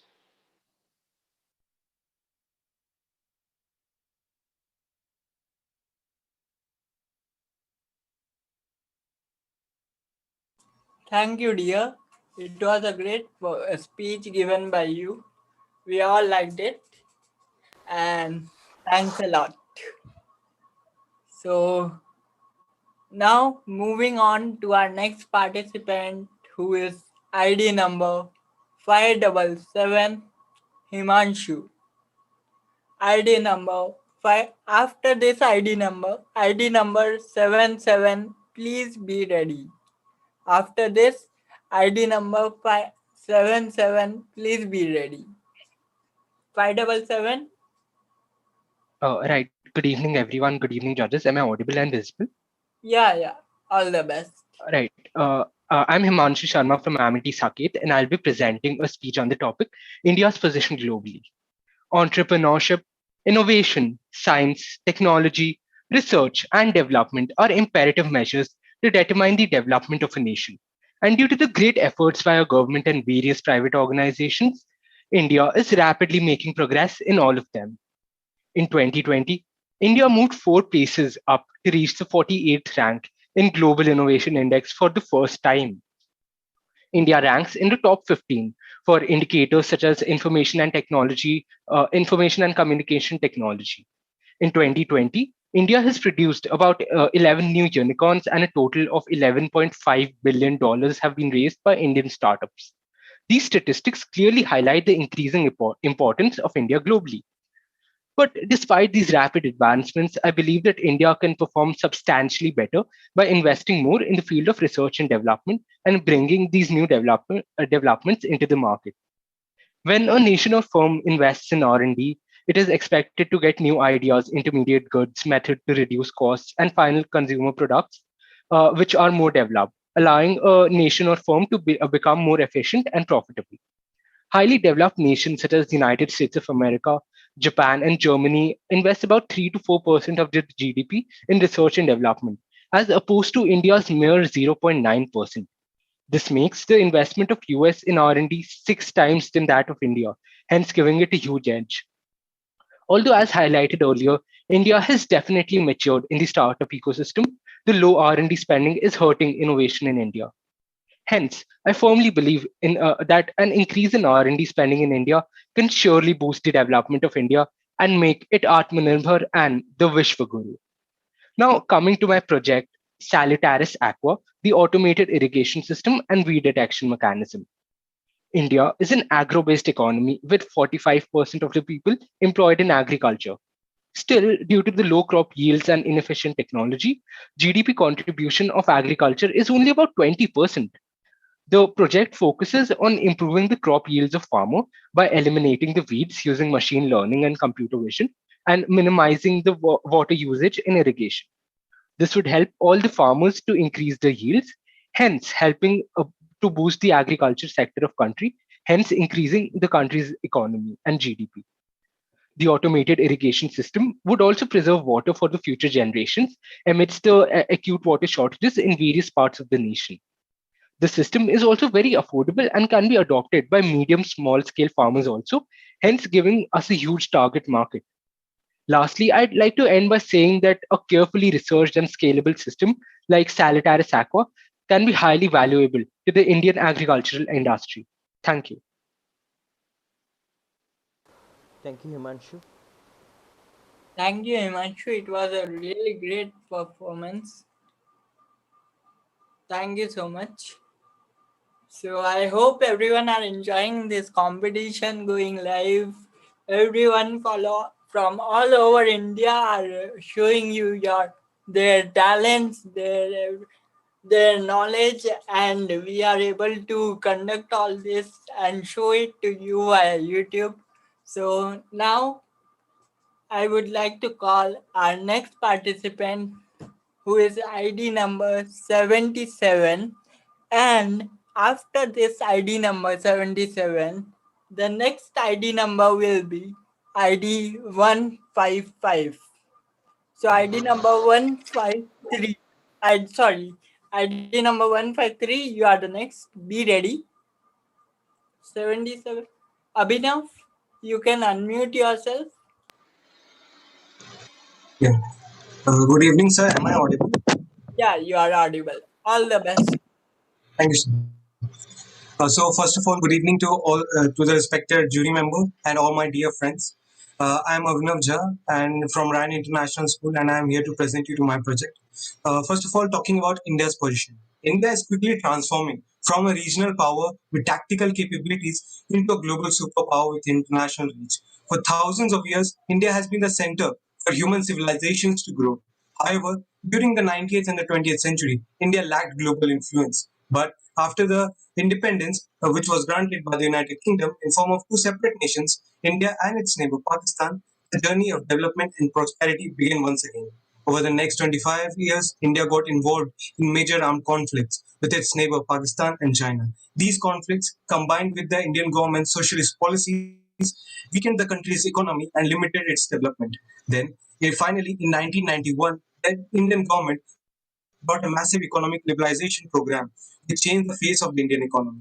Import tariffs were reduced while the markets were deregulated. These policies brought in massive amount of foreign direct investment into the country, boosting India's economy. From 1991 to 2020, India's GDP in terms of purchasing power parity has increased astonishing 800% from 1.1 trillion US dollars in 1991 to 10.13 trillion US dollars in 2021. With this increase in India's purchasing power, also brought increase in India's spending on its defense, education, space, health, and other important sectors. Currently, when we look in 2021, India is well positioned to experience a massive boom in its economy for the next 30 years. While the labor force and the economy in China, Europe, and the US will slow down and see a decline after the next 30 to 40 years, India will still be growing at a rapid pace. But there are certain challenges and problems that India needs to overcome in order to achieve a superpower status. One of the major problems being global warming, mainly caused due to greenhouse gases, is killing millions of Indians every year. And that's where my innovation called the EcoBot comes into the picture. EcoBot, specially designed to fight air pollution and reduce the amount of greenhouse gases from the atmosphere, providing a clean air to the common man. EcoBot is a long endurance, medium altitude solar powered UAV which can monitor the air quality, reduce greenhouse gases such as carbon dioxide, carbon monoxide, sulfur oxide, and nitrogen dioxide, making cleaning, which can reduce the global warming eventually. I feel that my project can contribute in reducing at least a single obstacle that can restrict India in terms of achieving a superpower status in its future. Thank you so much. Hi Abhinav, it was a great presentation. Thank you very much. Thank you so much, Abhinav. Before going to next contestant, jury members, please note that his ID number was 77, not 153. Yes, noted. Yeah.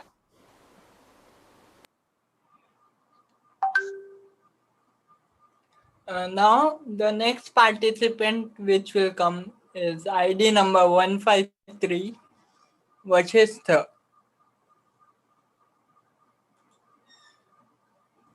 Yes, sir. Am I audible and visible? Yes, you are visible. All the best, dear. Yes, sir. Thank you. India is considered the most majestic and historic country in the world, but now we need to estimate its global position. I didn't want to constrain myself to one topic, so I'm going to talk about its global position overall. Let's make it simple and talk about its rankings, its advantages, and how it affects global positions. Due to the improvements during the 20th century, India is always a part of the top 40 countries of the world. But now in the 21st century, India has improved drastically. India is becoming the center for technology, improving every day. And with foreign investment, it's considered India's greatest asset. It's a really fast developing sector and is providing employment to many. This improves its global position into top 30 tier. Now comes one of the most important factor, military power. India is the fourth most powerful military in the entire world, having second most foot soldiers on earth. This plays a major impact on its global position. It lifts India easily into the top 15 ranking list. If India could bring new artillery and weapons which are made in India itself, it would make it much stronger even for the economy. Now comes Indian economy. India's economy is one of the largest economies in the entire world. Our economy lifts us into the top 10 list and has the potential to make India the best. India is the second most populated country in the entire world. This provides a huge amount of brilliance as well as manpower, which not many countries have. This improves India's position into top 7 countries. This certainly helps the country in different fields, such as ISRO, which is one of the top 5 space agencies in the world and is always improving. India's future looks bright with the new startups and made in India programs. If the literacy rate in India increases, there are possibilities we will be looking for a superpower within the next 15 years. We need to think of human population as an asset. rather than a liability and try to convert it into a human resource. Not only that, agriculture also plays a crucial role financially and globally, giving employment to 60% of the population in India and having a major role in the economy. But after all this too, India has major backlogs. Though it's predicted India will be the largest economy by 2050, but poverty and corruption are one of its major backlogs. They are like friction. They don't pull India backwards but prevent it from going forward. But medical sector is also in a really bad condition with only 5 beds for 10,000 people, which is disastrous. If Indian people reconsider their ways, they can certainly achieve miracles. India is in a strong position, and considering all the situations, we can conclude it is situated in the top 7 countries overall. To prevent, I have created my project, Harvest Protected, to prevent poverty. Farmers make up 15% of the Indian poverty, and most of it is due to the lack of income and damage of grains. Grains can be protected with my Harvest Protected from rain, and it provides a complete storage unit for very less prices, and it also reduces farmers cost. And I have made an app which includes farmers and buyers, and it prevents dallals or the mediators from coming in the process, which saves up 40% of the profits. All this in turn allows technological advancement in the agricultural Sorry sector. to interrupt. Actually, time is up. Yes, sir. I'm done. Anyway. Wonderful, Vashistha. It was a great presentation from you. So, Gautam bro, I am really amazed by the views of these young children towards India and towards their growth, Yeah, right? actually, it was really hard for me to stop them in the middle because the time was limited for 3 minutes because a lot of other people is also waiting and it's getting late. Really amazed actually. When I was a kid, I didn't even know such things and all. It is really great actually. Yeah, India is really going fast. Yeah. So, Yeah, without thank you so any much further, and all the best for your future projects also. yeah, all the best, guys. So, without any further delay, our next participant will be ID number 394, Wali. ID number 394. And after her, the next Hello, ma'am. participant will be ID number 237. Hello. Ma'am, can I be heard and visually seen? Yes. You are seen and audible. All the best. Thank you, ma'am. Good afternoon, respected judges. This is Valli Sai Durganandana. Today, I'm going to deliberate a speech on India's position globally. Coming to economy, over past decade, India's position has been really going well. India's globalization has increased India's economies. Also, India has changed from developing country to one of the first India's most developing growing process. And also, India has emerged into the play groups. Also, coming to the agriculture, India has agriculture is the powerhouse of the whole world, and it is a success story. And now I can tell that India ranks number 2 in whole world in the agriculture sector. Next, moving to the education, India is considered as the most fast developing country. So its education for its future kids, it's really giving a best education. And next, coming on to the defense, out of 133 countries, India has actually attained third most position after US and China. Next is the pharmaceuticals. India also has attained pharmaceuticals the third position due to its volume. So, you know what? India has established itself as a self-driving unit as well as a global manufacturer as well as a research hub. So, based on all these issues, I can say that I can proudly conclude that Mera Bharat Mahan, it is almost in a top position, top 5th position. And economically, our India is in the top 5th position. And also, India is exporting a lot of vaccines and many other external affairs are really going well.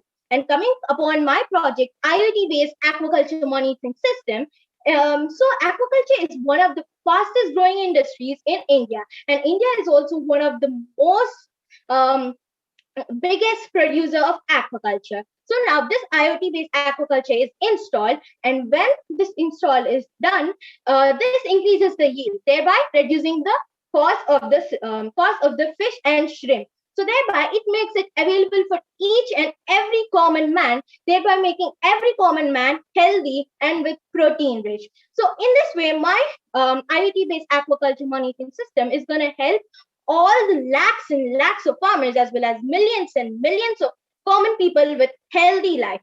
Thank you, everyone. Thank you, respected judges. Thank you so much, Wali. It was a great presentation. Thank you, Ali. You have attended really well, and the points are really good, and it's good to hear. Thank you, Wali. So now we would like to proceed to our next participant, who is ID number 237. After ID number 237, ID number 390, be ready.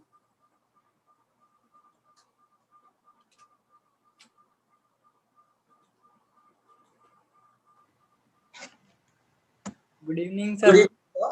Am I visible and audible? Yes, you are visible and audible. All the best. Thank you so much, sir. Good evening, everyone. My name is Sarvesh Prabhu, and I'll be focusing on India's agricultural strength. Makar Sankranti, Vishu, various other festivals all across the country have different names, but the same purpose: bountiful harvest from the land. The glistening wheat fields in Punjab to the paddy in Kerala signify that India is an agricultural powerhouse from time immemorial. From the Romans to the British, all have visited us for our agricultural products such as indigo, cotton, spices, and many more. India is blessed with 60% of its land being arable and 50% of its population.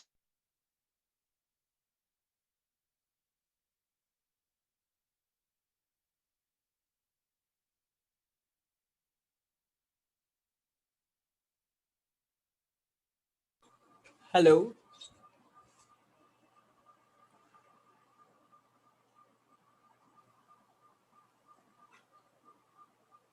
So am I not audible? Actually, your voice had stopped, so you can start again. Yeah, actually, there was some network issues. I'm so sorry for the internet connection, sir. Yeah. Okay. Yeah, I'll just reset my timer and yes, sir, you can go on. So can I start? Yeah. Good evening, everyone. My name is Sarvesh Prabhu, and I'll be focusing on India's agricultural strength.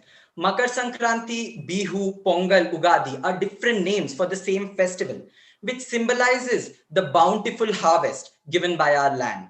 From the glistening wheat fields of Punjab to the paddy of Kerala, signifies India is an agricultural powerhouse from time immemorial. Romans to the British have come to our country in search of spices, cotton, indigo, jute, and many more. India is blessed to have 60% of its land arable and 50% of its population invested and employed in this sector. India also has diverse soil, climate, and topography, giving us the unique advantage of having 15 agroclimatic zones, allowing us to grow a multitude of crops. Agriculture is the real strength of the country, as without food in your stomach, economic progress is impossible. When India was starving in the 1960s, it was the genius of M.S. Swaminathan who brought in the Green Revolution, converting India from an importer of food to an exporter. Today, India is the leading producer of tea, cashew, pulses, spices, and many more. Second only in rice, wheat, and cotton. India has also set in many research institutes such as ICAR, Indian Institute of Horticulture Research, Indian Institute of Spice Research, which is helping develop and modernize agriculture. Indian agriculture in the 21st century is structurally diverse, dissimilar, stronger, and superior than the pre-Green Revolution era. One of the ills of the Green revolution has been the indiscriminate use of pesticides and insecticides. For example, from my home state of Kerala, in the district of Kasargod, there has been use of endosulfan, which is leading to child birth defects, and the use of DDT has reduced the population of vultures by 98%. 6,600 farmers die every year due to pesticide inhalation. My project, a novel study of the biopesticidal properties of Annona reticulata, aims to mitigate this pesticide pollution issue. At 25 rupees per litre, this biopesticide is cost effective and a non-toxic alternative to pesticides, restoring fertility, reversing land degradation, and protecting the health of consumers and farmers alike is the main aim. Due to the pandemic, there has also been a surge in house gardening. My project is at the correct venture in which it can enter that market as well. Currently, we are collaborating with ICAR and farmers in the region to help us expand it in a much larger fashion. It is not only pocket friendly, but sustainable for the environment. Thank you. Thank you, Sarvesh. Actually, a lot of inputs from you on the agriculture side, and wishes for your endeavor on what do you mention in the agriculture side?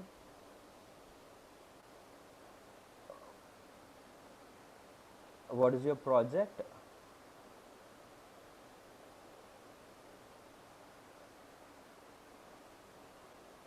Sarvesh?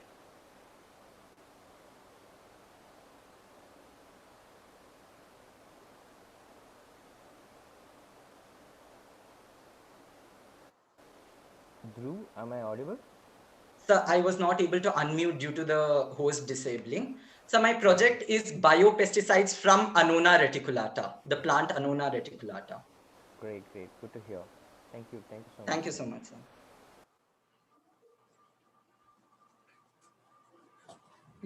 Great presentation, Sarvesh.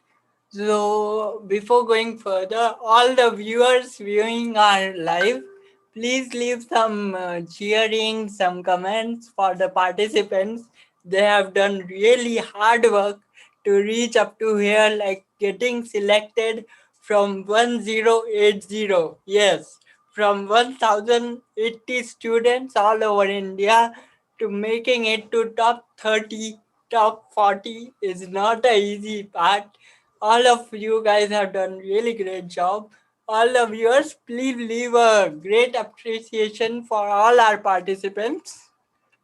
So our next ID number 390, Devansh Saxena. After that, ID number 603, be ready. May I start? Hello, Devansh. Hello. Probably you can shift your mic, shift your camera a little far.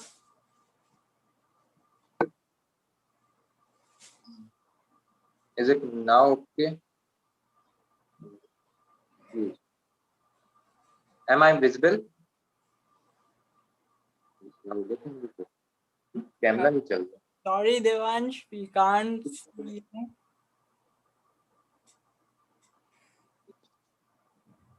Is it now okay? Hello. Can you remove your finger? Sorry. Okay, Devansh. May I start?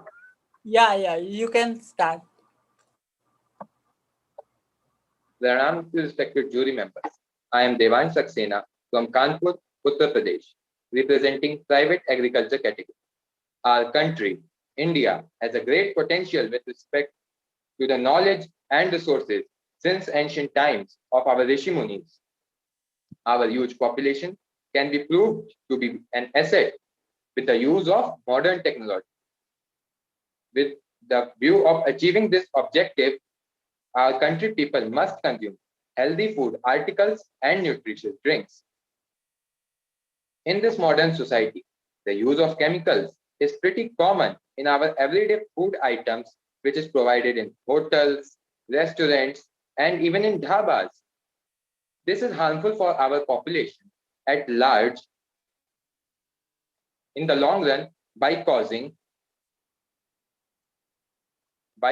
severe diseases like cancer and others. As such, in my project, I have created and utilized edible flowers to get floral colors which can be used in food items, which would provide us with medical benefits as they may mostly have herbal origin. This project will not only help to improve the general health condition of our country people, but would also benefit to develop the financial status of the farming community of our country. In this process is eco-friendly. So it will help to improve our environment and help us to stay connected with our mother nature. In this way, we could teach the world to live in harmony with nature and transform our country, India, into a Vishwa Guru once again. Thank you. Any doubts, respected jury members, related to my speech or my project in which I made food colors and from flowers and tried to achieve RGB? Thank you, Devnish, for your wonderful presentation. Hello.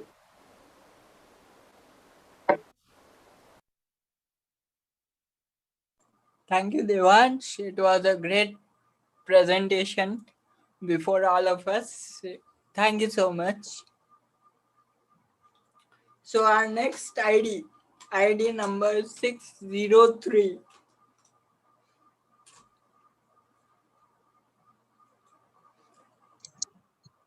Am I visible and audible, sir? Yes, you are. All the best. Thank you so much, sir. So, a very good evening to one and all present over here, honorable jury panel and my respected mentors. This is Vipasha Rajshekharan, YSI ID number 603, and I'm here with today's topic, what's my perspective of our country in a global basis? Excuse me, sorry to interrupt. There was some timer delay. We can reset the timer and you can restart. Thank you for cooperation. Gautam bro, can you reset? Yeah, all the best. Thank you. May I start? A very good evening to one and all present over here. This is Vipasha Rajshekharan and YSI ID number 603. I'm here with today's topic that what's my perspective of seeing India on a global basis. Being Indians, it's our duty to know about what's our country's standard on an international basis. As all of us must be knowing, our country ranks the second position when it comes to population, diversification of language, as well as the net migration rate. Also, a contradictory, we have our country ranking on 4th, 8th, and 76th respectively when it comes to the Global Slavery Index, Global Poverty Index, as well as the Global Discrimination Index. We'll talk about this further. But before going into that, let's talk about the commendable achievements that our country has bagged in various fields of technology, science, spaces, and so on. Citing a few examples, on a scientific note, we have various commendable achievements of our country, wherein the successful launch of the various satellites, as all of us know, the launching of the mission Mangal, wherein people stepped into Mars for the first time from our country, and the launch of Chandrayaan 2 and what not. Moving on to the medical as well as the economic note, I would like to cite a recent example wherein the Made in India progress has been continued and the coronavirus pandemic's recent Covaxin or the COVID Shield vaccine that has been made in India has spread its fragrance all over the world, and people are using it for its cost effectiveness as well as the health effectiveness. This shows us that how developed our country is in the medical as well as in the scientific field. But let's focus on a small example I would like to take, that say a child who actually studies really well and is really has excellence in the fields of studies and so on. Will the parents of the child and the teachers focus on that particular child, or they will focus on the child who is not able to achieve the success or achieving failure in life? The answer is right. So This shows us that people basically focus on the loopholes of what's lagging the country behind. We can also state that no matter how developed a country is in terms of technology, science, and so on, we, the young generation of India, must focus on what's holding our country backward. And the loopholes, according to me, are harassments, corruption, and so on. My project is basically a woman empowerment based project, which is a menstrual cramp belt, which is usually made to allow women to still work with all dignity and respect, and not consider this menstrual phase as a barrier for women to stop working in our country. And hence, we the individuals must take up a step ahead and not wait for someone else to go further. We the individuals must take up a step forward, make the change, and make our country a developed place to live in. I conclude by saying this: be the change. I sign off. Thank you so much. Wow, it was a great speech, it's like, it sounds Thank like you, a sir. journalist you are talking. Thank you very much for the wonderful speech. Thank you, sir. Thank you so much. It was a great presentation, Bipasha. Thank you so much, sir. My pleasure. Yeah. So now, moving up to the next participant, who is ID number 129, Om Priya. ID number 129. And then, after her, ID number 668, be ready.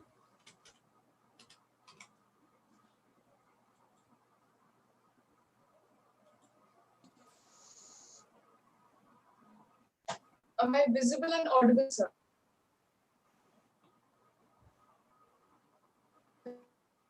Hello. Sir, am I visible and audible?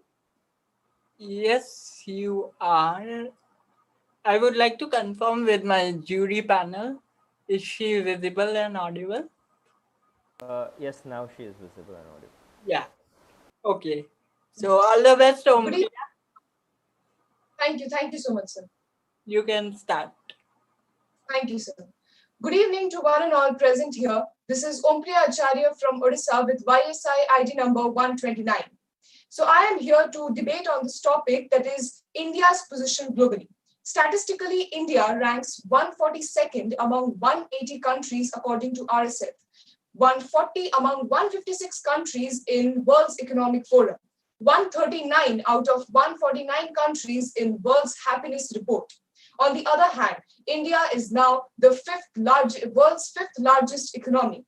According to a report of IMF, India has risen 4 position to 44 rank in World Digital. It holds the 10th rank in Health Department. But the most exciting thing is that India ranks 3rd in the most amazing destinations for technology, and it also is one of the top best 5 nations for space exploration. We all know that India regularly undertakes space missions, for example, space missions to Moon and the famous PSLV, that is Polar Satellite Launch Vehicle. Some of our achievements of India in this field of technology are the first fuel hydrogen cell car, building bricks on Moon, Earth observation satellites, and many more. Since we all know that India is a developing country, we should strive to develop our country, India. So my project is Smart Bin for COVID-19. Smart Bin for COVID-19, my project aims to develop a self-sanitizing COVID-19 smart bin, leading to a further safer environment for our frontline workers.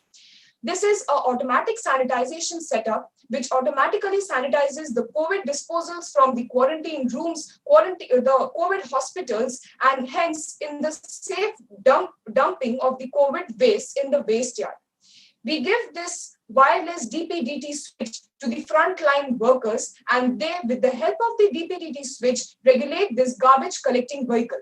Now, the COVID disposals are automatically sanitized in the garbage collecting bin with the help of the UV ray setup, and then through the motion of the DC motor, the garbage is directly thrown from the bin to the garbage collecting vehicle. And in this way, the frontline workers are not getting exposed to the COVID disposals. exposure of the frontline workers to the COVID disposals not only may harm their lives, but also lead to community transfer. But us keeping a preferable distance from these COVID disposals and a safer environment is what my project always aims for. Hence, leading our country, India, to a safer level, even in this pandemic situation. Thank you so much. Thank you so much, Priya. It was a wonderful presentation. Thank you, sir. Thank you so much. Thank you so much, Priya. So may I turn off my video? Yes, you can. So now our next participant is ID number 688, and after him, ID number 556. Please be ready. Good evening, judges. Am I audible? Yes, you are audible, Shaurya. And visible? And visible? Yes, you are. All the best, dear. Okay, thank you. Good evening, judges. First, I would like to thank you and my school, Learning Path School, for giving me the opportunity to share my views with you today. Now, I, Shaurya Jain, will share the details on India's position globally in cleanliness. As much as I am proud to say of India's great heritage and culture and advancement in technology, I am equally concerned for India's environment and cleanliness across states and cities in India. Unfortunately, India ranks 168 out of 180 countries at the Environmental Performance Index. According to researchers at Yale and Columbia University, we are not accelerating in the decarbonization agenda, which pose serious environmental effects related to waste segregation, waste disposal, industrial waste, groundwater contamination, to name a few, which can cause environmental and health risks, and which also attribute to poor air quality. With the second largest population in India, we are the significant emitters of greenhouse gases and household waste. And this all ends up in either oceans or in landfills. Without no stringent laws on waste disposal or waste generation, we are inching towards a crisis. And perhaps most critically, India places 106 in the climate change mitigation. Steps have been taken by the government, such as the Swachh Bharat Abhiyan, to gain in the renewable energy investment, but cannot decarbonize so quickly, and we cannot avoid first impact. I would now like to explain my attempt to solve one of these chronic issues, which is waste segregation. The Delhi dump is a real eyesore and can cause adverse environmental effects which affects us, our biosphere, and Mother Earth. But we can stop this. We can end the dump by waste segregation. My project, Project Segbo, is an AI-enabled sensor robot, or you can say a smart dustbin that segregates the waste for you. It paves the way towards a cleaner, brighter, and greener future. It paves the way by segregating the waste. We are recycling, we are manual conversion, and this can cause 80% of waste reduction in the non-usable and unsegregated waste. Together, we can save the future, can provide a clean environment to our peers, to our future selves. And for that, I thank you for listening to me. #Choose Sustainability today. Wow. Thank you, Shreya. It was a wonderful presentation, wonderful speech. Really amazed by your, the inputs that you have given. A great effort. Thank you. Thank you. Thank you so much, Shaurya. It was really a wonderful presentation. So now, moving on to the next participant is Mr. ID number 556. ID number 556. And after him, ID number 458. Be ready. Hi, I hope I'm audible and visible to all of you. Yes, you are audible and visible, dear. All the best. Thank you, sir. Warm greetings to one and all present here. I, Shikhar Gupta, feel a great pride and privilege for being given an opportunity to speak a few words. I feel great pride when I talk about India being an ever-growing nation which has continuous developments over the years, as it has successfully reduced the hurdles which has affected the economic growth of the country. Among the top 25 economies of the world, India ranks an impressive sixth position with a nominal GDP of $2.9 trillion in the financial year 2019 and 20. How Honorable Prime Minister asked all Indians to emphasize to make their contribution towards making India and 5 trillion economy by the year 2026. I feel very proud about when I talk about the infrastructural development taking place in the country, which is taking place on an impressive rate. The national highway construction speed in 2019 was recorded nearly to 28 kilometers per day, and the target was to take it up to 40 kilometers per day. With increasing population and robust economy, more the people people in different parts of the country are buying greater number of vehicles. All this has increased the challenge for increasing air pollution. As per the statistical report released by the IQAir.com, the list of 20 most air polluted cities of the world has 14 Indian cities, which has pushed the India's ranking to fifth in terms of most air polluted countries of the world. If I talk about the World Health Organization statement, it stated that approximately 2 million people die of air pollution in India, thus uh, terming it as a silent pandemic. Just launching the green campaigns and taking eco pledges cannot solve this problem, as we need to take better and bigger steps to reduce the air pollution. Which is why my project Pollencon has been designed to meet the needs of the present scenario and to help people lead a pollution-free life. Also, in case in future we face similar sort of situation, then with certain additions we will be able to reduce the risk of uh, airborne diseases, thus saving millions of lives. My project Pollencon is also cut out part of the Atmanirbhar Bharat program and the Make in India campaign, implementing better solutions to reduce the air pollution. At this note, I would like to conclude my speech here. Thank you. Hope you enjoyed it.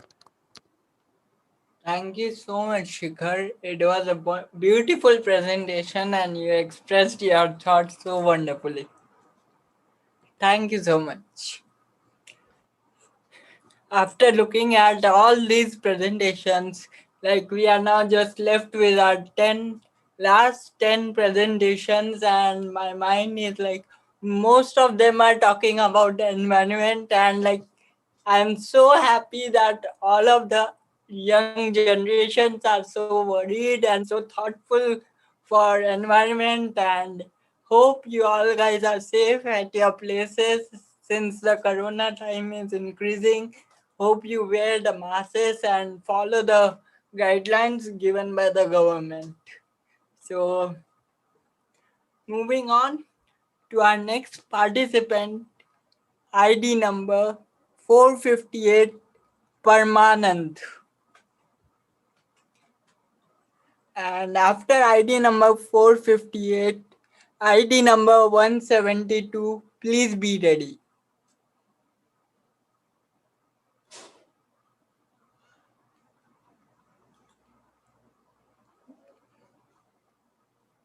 Am I audible? Parmanand? Yes, sir. Am I audible?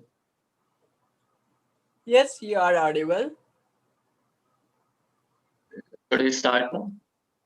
Can you turn on your camera? Sir, I have turned it on. Yeah, it's visible, Dhruv. It's visible. Yeah. Okay. Sorry for interruption. Okay, all the best, Parmanand. Thank you, sir. Good evening, one and all present here. My name is Parmanan, and I will speak about how India's position is rising in innovation and publications worldwide.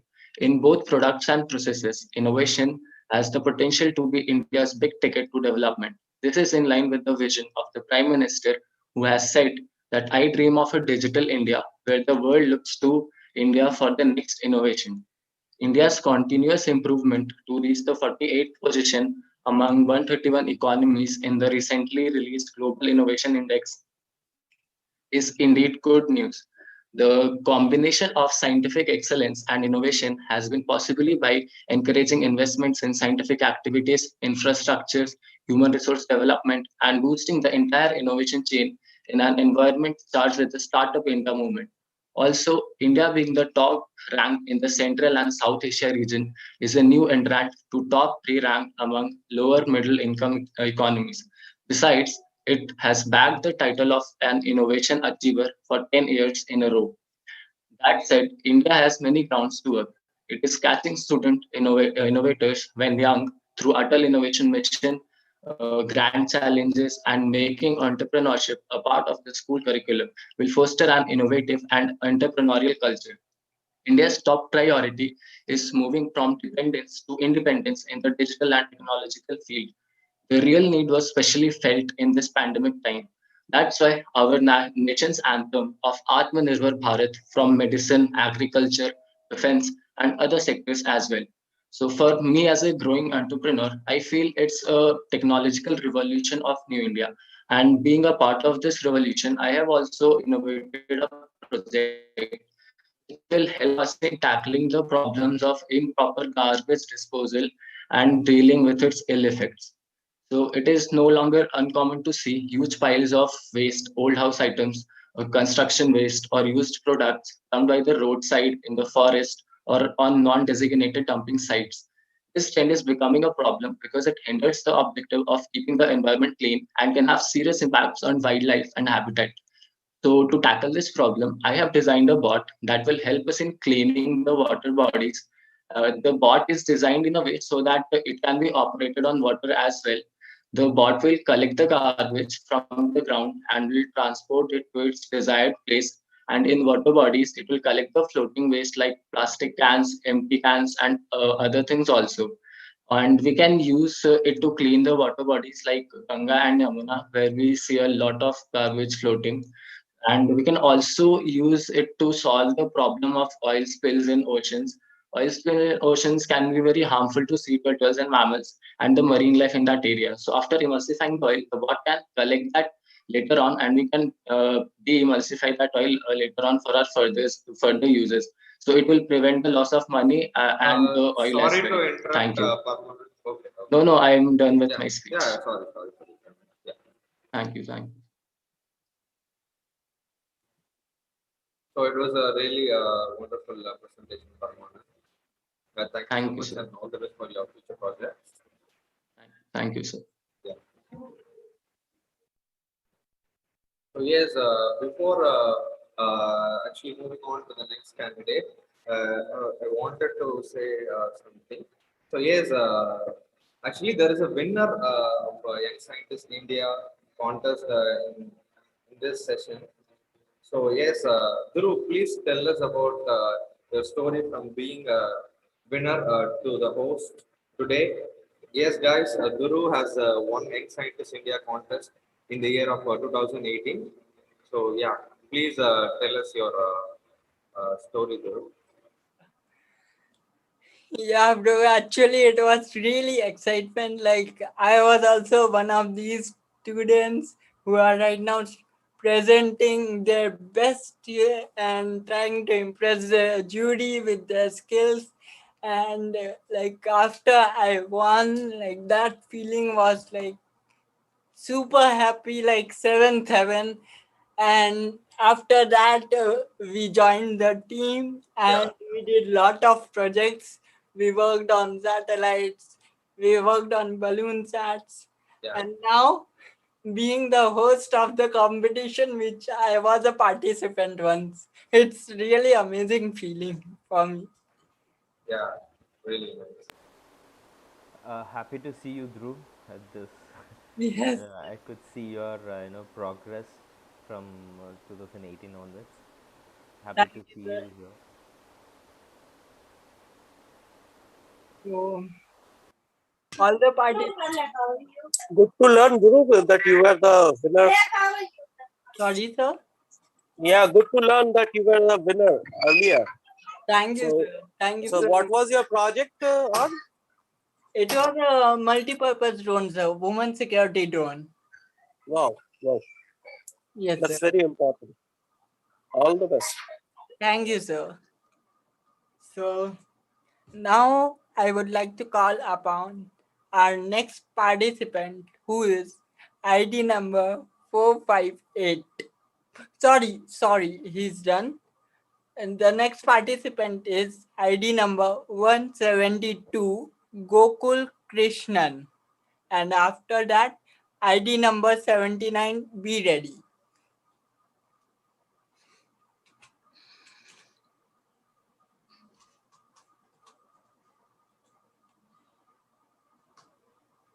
Sir, am I audible and visible, sir?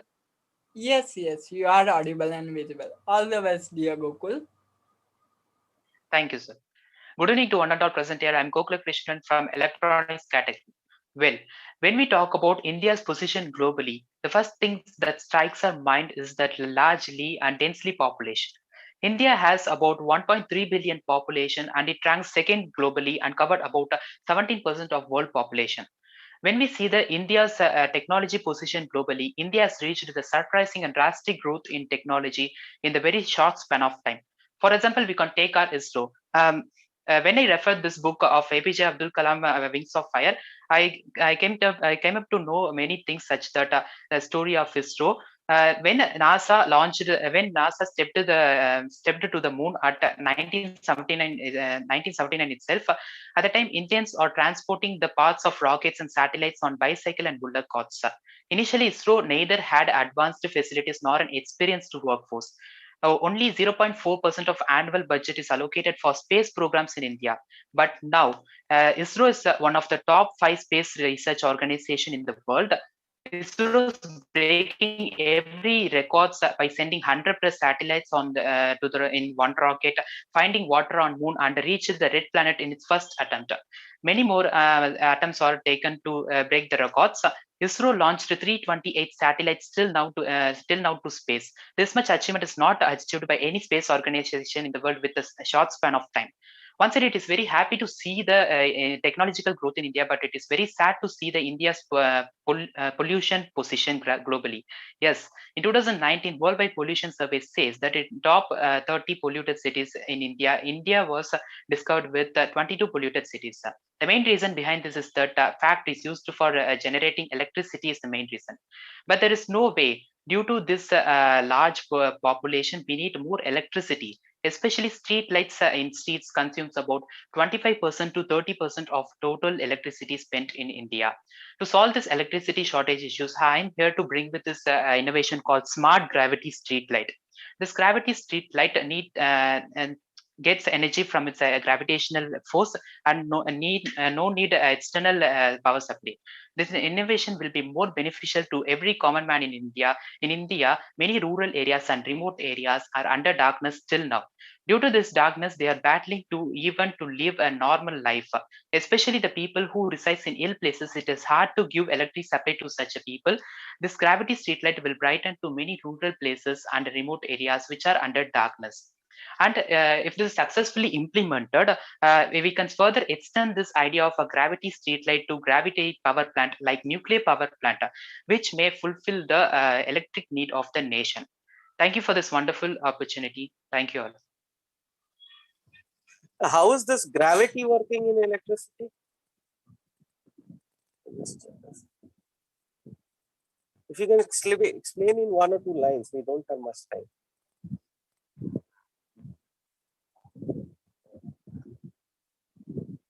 Yeah, Dhruv, can you? Sir, am I audible, sir? Yeah, tell me. So actually, I explained in the previous section itself. When the weight is come down, the wheel will rotate, and the wheel I joined the small motor, generator motor. Due to the rotation of the wheel, the motor will rotate, and this motor rotated energy is stored in the battery at the bottom, and that is energy is used to power up the street lights. The street lights is automatic system actually. During Yeah, I got morning it. I time, got it. Got it. Got it. okay. Thank This you is so much. the working principle behind the gravity streetlights. Thank you. Sir. Thank you so much, Gokul. It was a beautiful presentation. Jury panel, we have a small request that we have a participant who has faced bad weather conditions and has requested us to kindly take her presentation before time. So, if with your due permission, can we call her the next instead of 79? Oh, sure, Drew. So, her ID number is ID 332.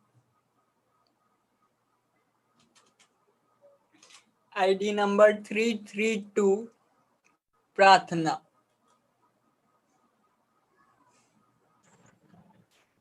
Sir, am I visible and audible?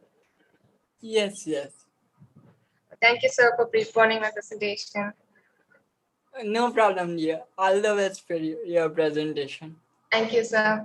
So, Hari Om, and good evening to everyone. My name is Pratna Prabhakar, and I'm from Chimya Vidyalaya, Kannur.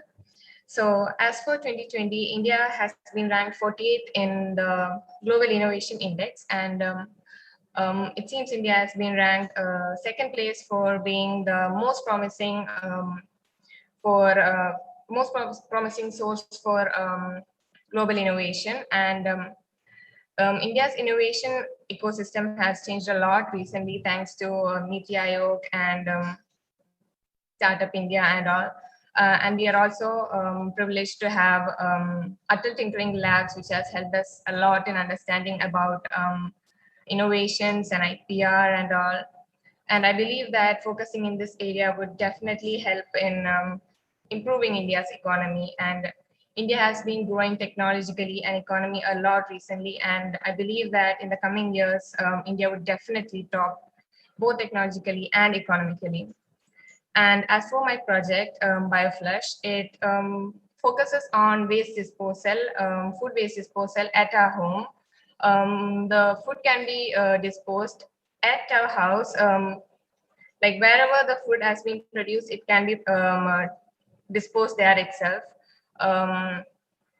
So it reduces the budget required for transportation, segregation, and collection of these wastes. And it also produces manure and could also use it as biogas. And it saves a lot of water too. And our Prime Minister's Swachh Bharat Abhiyan also focuses on solid waste disposal. And I believe that my project helps in taking one step towards cleanliness. And I would like to sign off by saying that being a rich nation is not everything. A nation should have a heritage, a culture, an attitude, and we are such a nation and its citizens. And it is really seen from last year's COVID situation, how we handled it. When a lot of countries were suffering, we lent a helping hand first. We provided vaccination to a lot of countries like Bhutan, Brazil, Bangladesh, Sri Lanka, Nepal. And we believe in Loka Samasta, Sukhino Bhavantu. May all beings everywhere be safe and happy and free. May God's blessings be with us always. Thank you. Thank you so much, Prathana. It was a wonderful presentation. Thank you, sir. Yeah. So, before going on to the next participant, guys, I have seen that the account on YouTube Live and the Zoom numbers are decreasing. Guys, they are also your competitors, participants. So please don't leave, just encourage them. Please don't leave. Just encourage them with the comment section on YouTube. And they need your support. They supported you. So now it's your turn to support them. So with this, moving on to the next participant, ID number 79. And after ID number 79, ID number 39, be ready. Can you hear me? Yes, I can hear you. Yes, so should I start? Yes, you can Yes. start. All the best. Yes. This Samragi Chatterjee, and I'm from the space science category, ID number 79, and from Delhi Public School, Pune. The economy of India is categorized as a middle income developing market economy. It is the world's sixth largest economy by nominal GDP and the third largest by purchasing power parity. According to the International Monetary Fund, on a per capita income basis, India ranked 142nd by GDP nominal and 124th by GDP purchasing power parity. I would like to point out that India has a very strong power of science and technology and institutions with trained manpower. It is the third largest scientific and technical manpower in the world. As of August 2020, there were 950 universities in the country. India's gross expenditure on R&D has been constantly increasing over the years. India's GERD as a percentage of GDP stood at 0.86 in 2020. I would like to point out that if the GDP or the GRD percentage increased a little bit in India and a little bit more focus on R&D and as in research and development could be given, there is no limit to what the young generation or the youth of India could achieve. So I have focused in this project on renewable energy, and I have actually tried to work on nuclear power. So we use nuclear power, but we forget about the nuclear waste. So first of all, I'd like to share that almost 400,000 tons of used fuel has been discharged from reactors worldwide, with about 1/3 having been reprocessed. So with my project, it's called the Muon G-2 experiment. It can actually eliminate all the harmful emissions from um it can emit the harmful emissions from the radioactive waste, and it can turn it into a useful semiconductor which can be used for agriculture, industry, and personal housing purposes. And I think so it will be a great help for India and also for the entire world. This project mainly focuses on the renewable energy, and we I like to tell that renewable energy doesn't always depend on air, water, or sunlight. So if we can use this source, we can actually prove that the waste which is actually going for a waste, it is a great resource for people who cannot afford expensive resources. So this can be very cost efficient, as muon particles are present everywhere. So if we can build a very good semiconductor, it will be great for collecting muon particles and using it with radioactive waste to generate electricity. I'd like to end by saying that if we can today improve India as a country, we tomorrow can make a better future for the world. Thank you.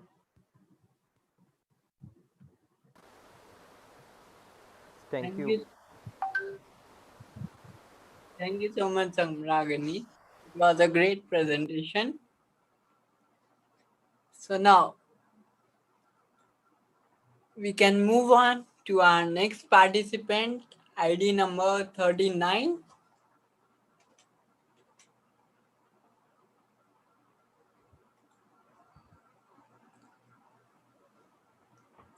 Hello. Am I audible, sir? Yes, you are audible. Am I audible? Hello. Am I audible?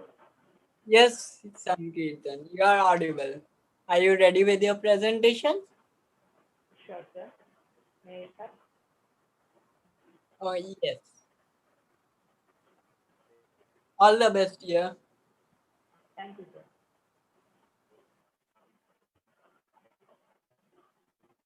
அண்ட பகுதியின் உண்டை திறக்கம் அளப்பெருந்தன்மை வளப்பெருங்காட்சி These Srivasagam lines express about the space science in ancient period of India.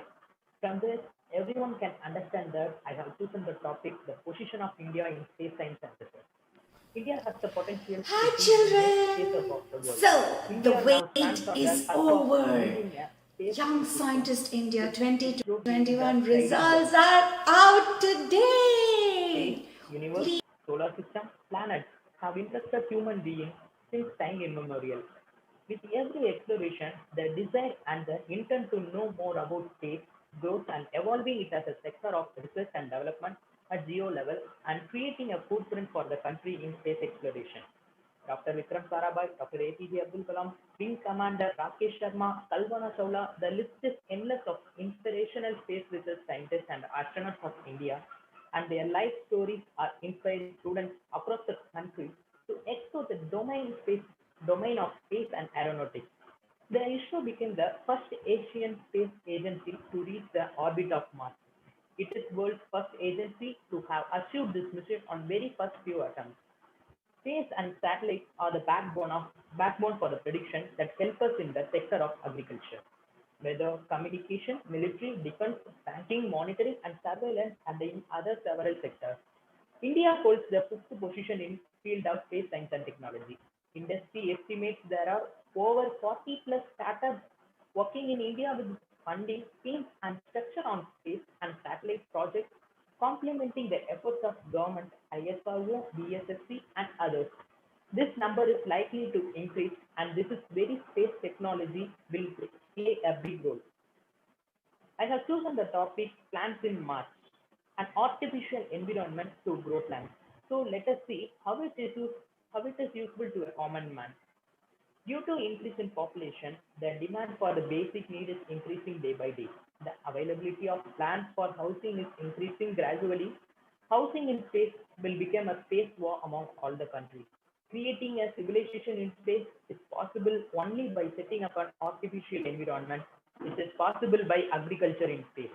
The project Gaganyaan 2021, our ISRO decided to send humans to Mars for this mission these plants in Mars will be helpful to fulfill their basic needs in Mars.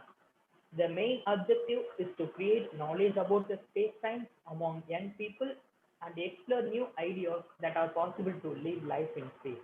And the astronauts who are returned from space suffer from osteopenia, the risk of bone deficiency.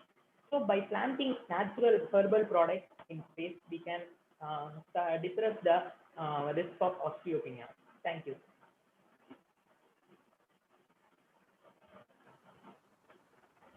Thank you so much, Sankirtan. It was really a great presentation. Thank you, sir. Yeah. So now, moving on to our next participant, who is ID number 432, Mehak Mehra. After that, ID number 378. Please be ready.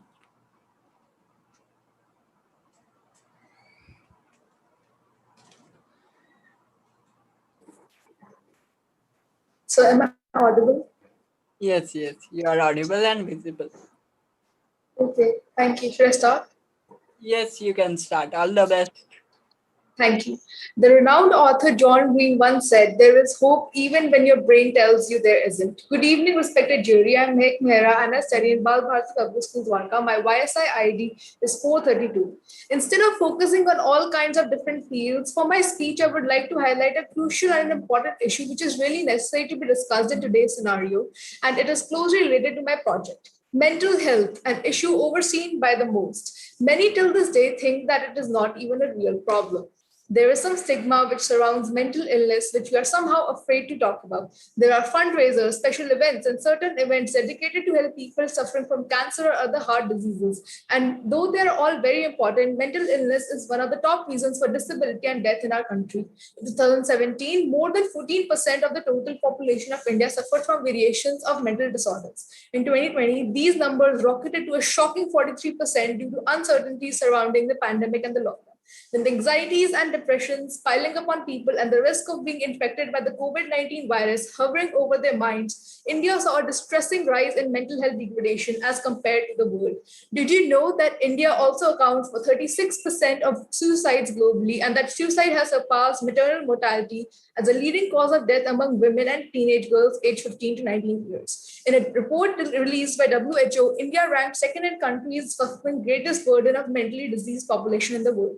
With such staggering statistics, the fight against mental illness calls for united action. We should help the depressed and the anxious in even the smallest way possible, because even the weakest moves are together enough to make mountains move. My project's title is Nexus, the Future of Chatbots. It's a software-based innovation which I have programmed. Mental illness is one of the major problems astronauts face, which highly affects their productivity and the space mission they are on. Nexus aims to help astronauts overcome the feeling of being isolated alone in the spacecraft by having friendly conversations and discussions, exactly how the astronaut used to have back on Earth with humans. When I saw these numbers, I was surprised in every possible way and realized that though my project's aim was mainly to help astronauts to combat mental disorders, it can be modified according to help them common man. Just imagine, because of this little effort, the time wasted on doubting our potential and remaining depressed can be turned into something fruitful, which will ultimately contribute to the country's development. Mental illness is not something meant for making fun of. It is a serious problem. And if we are able to reduce it in any way possible, if we are able to help those affected, we will be able to conquer any other obstacle which comes in our way. Thank you. Thank you, Mahak. It's a different, thought process, and it's an unique, I should say. Others were discussed more on the environment, other stuff. The mental health is a new topic. Thank you for bringing it. Thank you. Thank you so much, Mahak. It was really great. Now, moving on to our next participant. Hello, all you ID young. number 378. And after him, ID number 399. Be ready.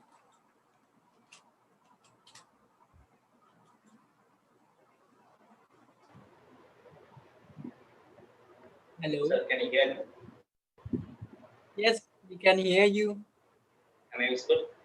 Yes, we can see you. Yes. You ready with your presentation? Yeah. All the best. Go ahead. Yeah. Thank you. So, my name is Ravi Khan. I am here from DM Senior Secondary School of 11th grade, posting here from Chennai. So, the topic was given was India's position on globally on anything. That was, if I say either India is coming first or second in this or that, it will definitely come in population in the future years. So, if you see India's global position in technical wise, India's ranks 3 in the most attractive destination for technological depositions, that is for investment. And if you see, India is among the top 5 nations in the space research and development. Our Indian Space Research Organization ISRO has made every Indian proud for making such wonderful achievements, that is ranging from Mars orbital mission to the world record of 104 satellites in a single mission. And also, India has become very stable and reliable on its indigenous technology in nuclear science.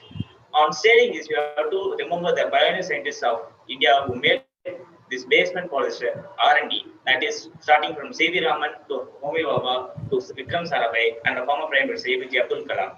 India is also among the third renewable energy resources country, and it is also being the 4th largest military power and among the 9 nations for having nuclear weapons too.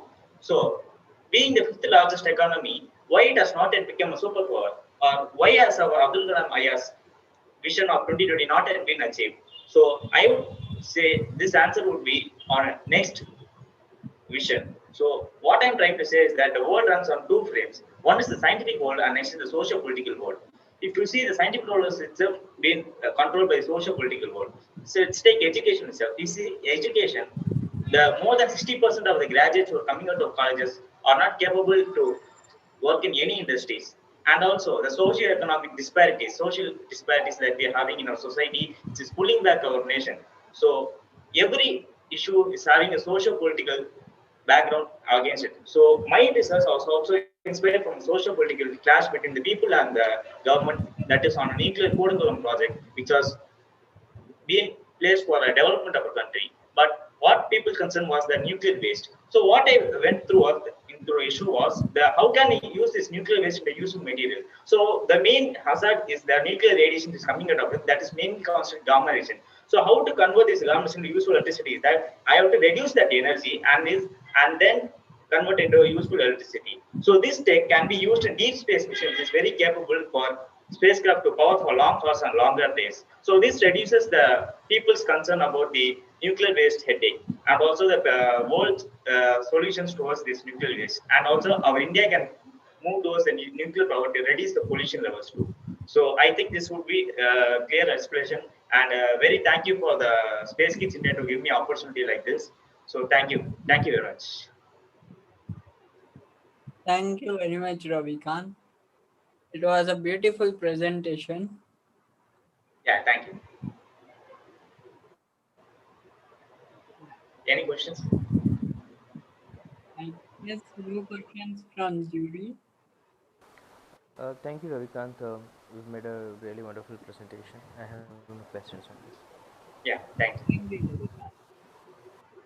So now we will move on to our next participant, who is ID number 399. Sanjana, Shaina. And after 399, 290, be ready. Am I audible and visible? Yes, you are. All the best, dear. Thanks a lot. As today, it is the era of, it may be considered as of industrial revolution, as many claim, but it could be due to the driving forces of artificial intelligence, as rightly said by Fei Li, an American computer scientist. Good evening, everyone. I'm Shaina Banerjee, and today I talk about India's global position in terms of artificial intelligence. Interesting, isn't it? Let's go ahead. Artificial intelligence is a breakthrough technology that has greatly helped man to ease their tasks incredibly. As we take a look at its statistics, we get to know that the US, followed by China and India, have ranked as the countries with the highest ability in their workforce with the capabilities of handling artificial intelligence. Added to it, when we see the Boston Consulting Group's report, we get to know that India has the greatest ambition of near-time implementation of artificial intelligence in production. Added to this, in June 2018, Niti Aayog acknowledged India, a country with the second largest population and the fastest growing economy, as a country having a significant contribution in the AI revolution. Now, AI is everywhere, be it Google Assistant, Apple Siri, or Amazon's Alexa. But what we lack today in our country is the proper utilization of artificial intelligence and research based on it. Once all this is rectified, then India would have phenomenal success in this field. Now, coming to my innovation, GrowSave.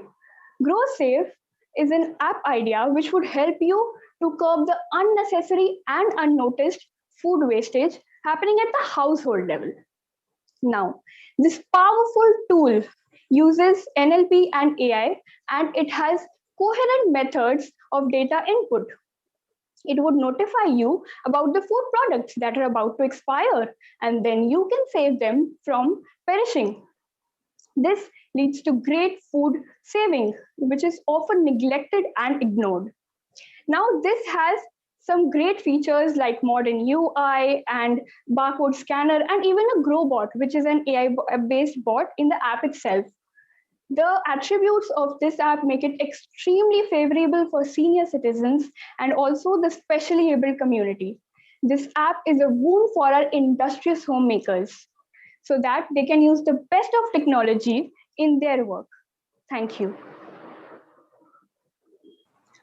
Any feedback from the jury? Thank you, Shaina. It was really beautiful presentation you did, and your views were awesome.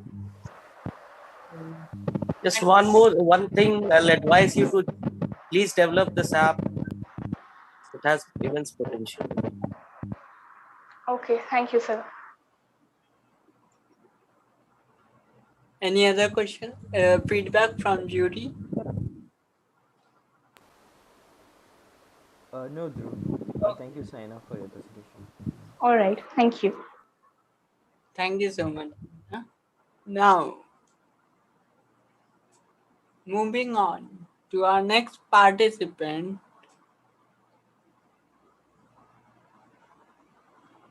ID number. Okay. It's 290. Yes, sir, but actually, I guess there is some technical issue. Just give me a second.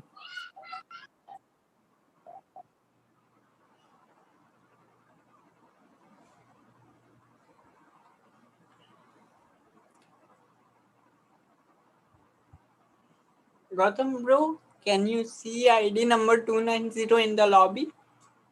Yeah, Dhruv, certainly. If you can see, please can you admit him? He's not there.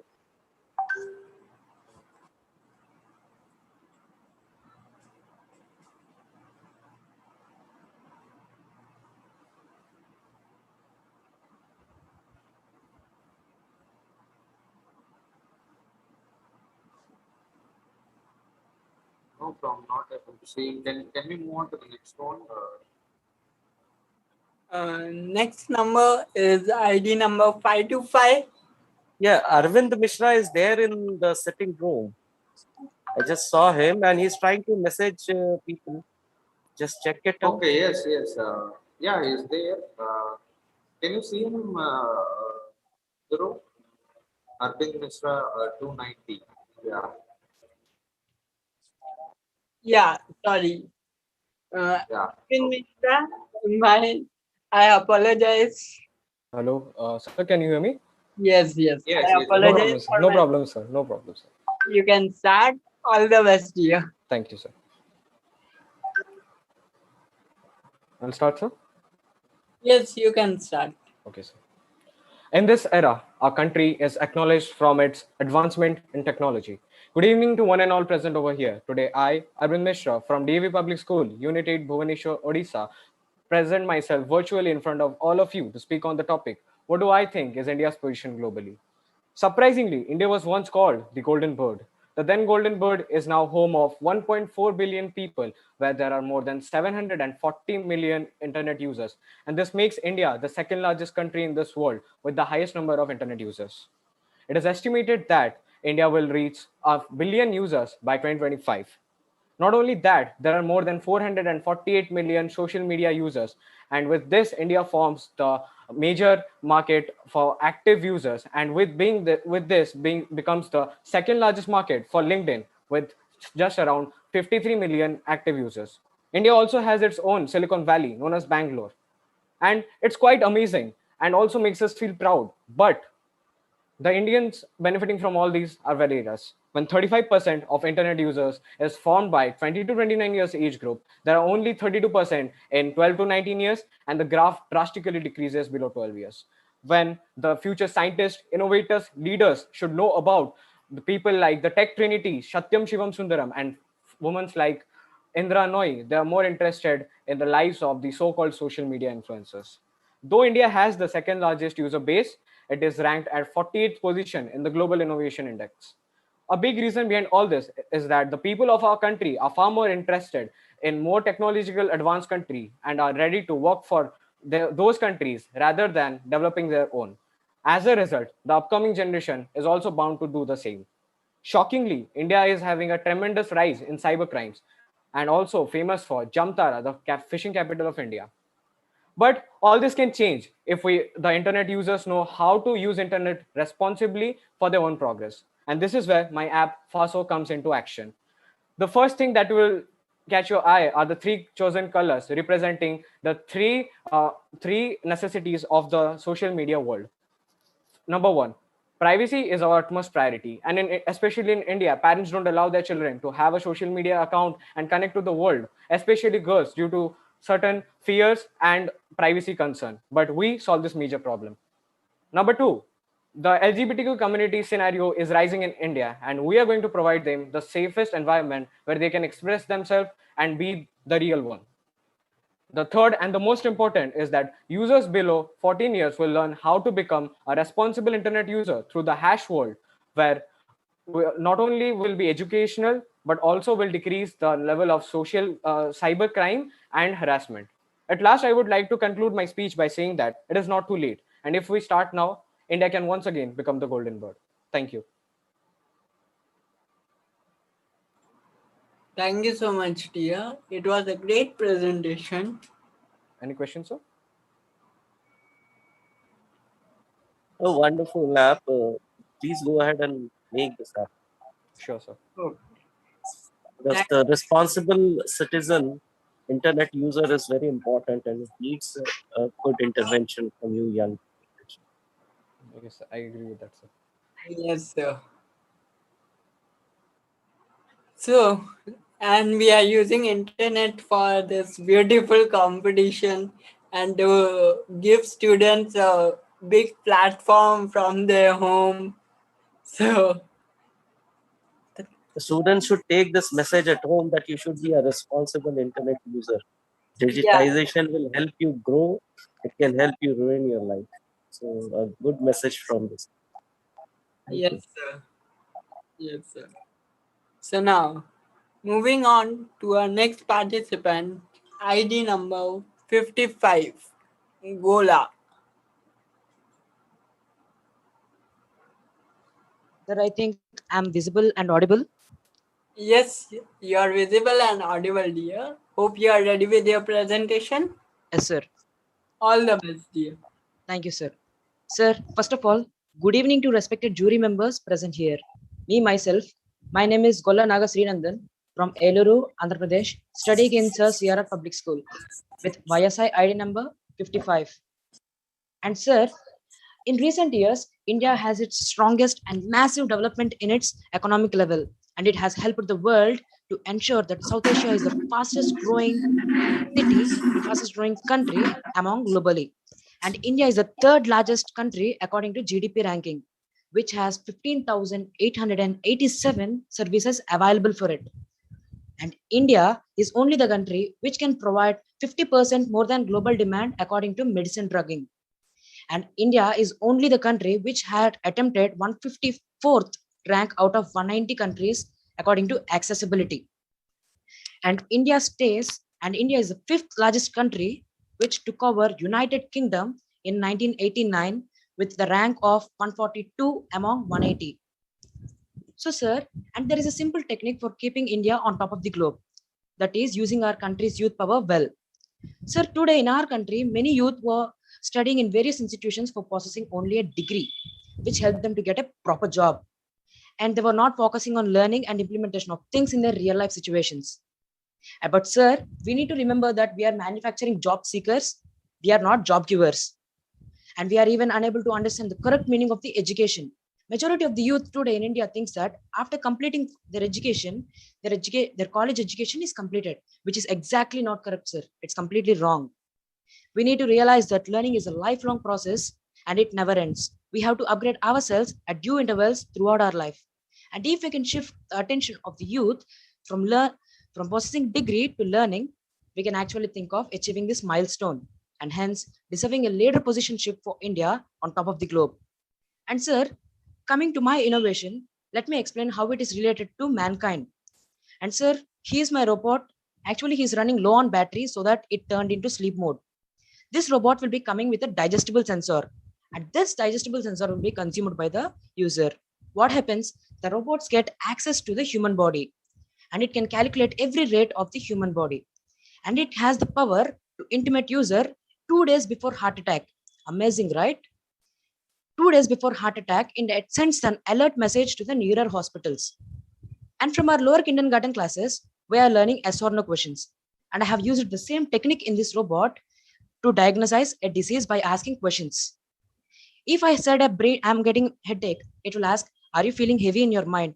If I said yes, it will add +1 to its database. If no, -1. Like this, the prediction of the diseases takes place. And this is artificial intelligence interaction with medicine. And let me now conclude by showing my approval certificate, which I have got from World Health Organization. This certificate proves that I can use digestible sensors provided from World Health Organization. Thank you. So any questions, sir? Thank you, Gola. Thank you, sir.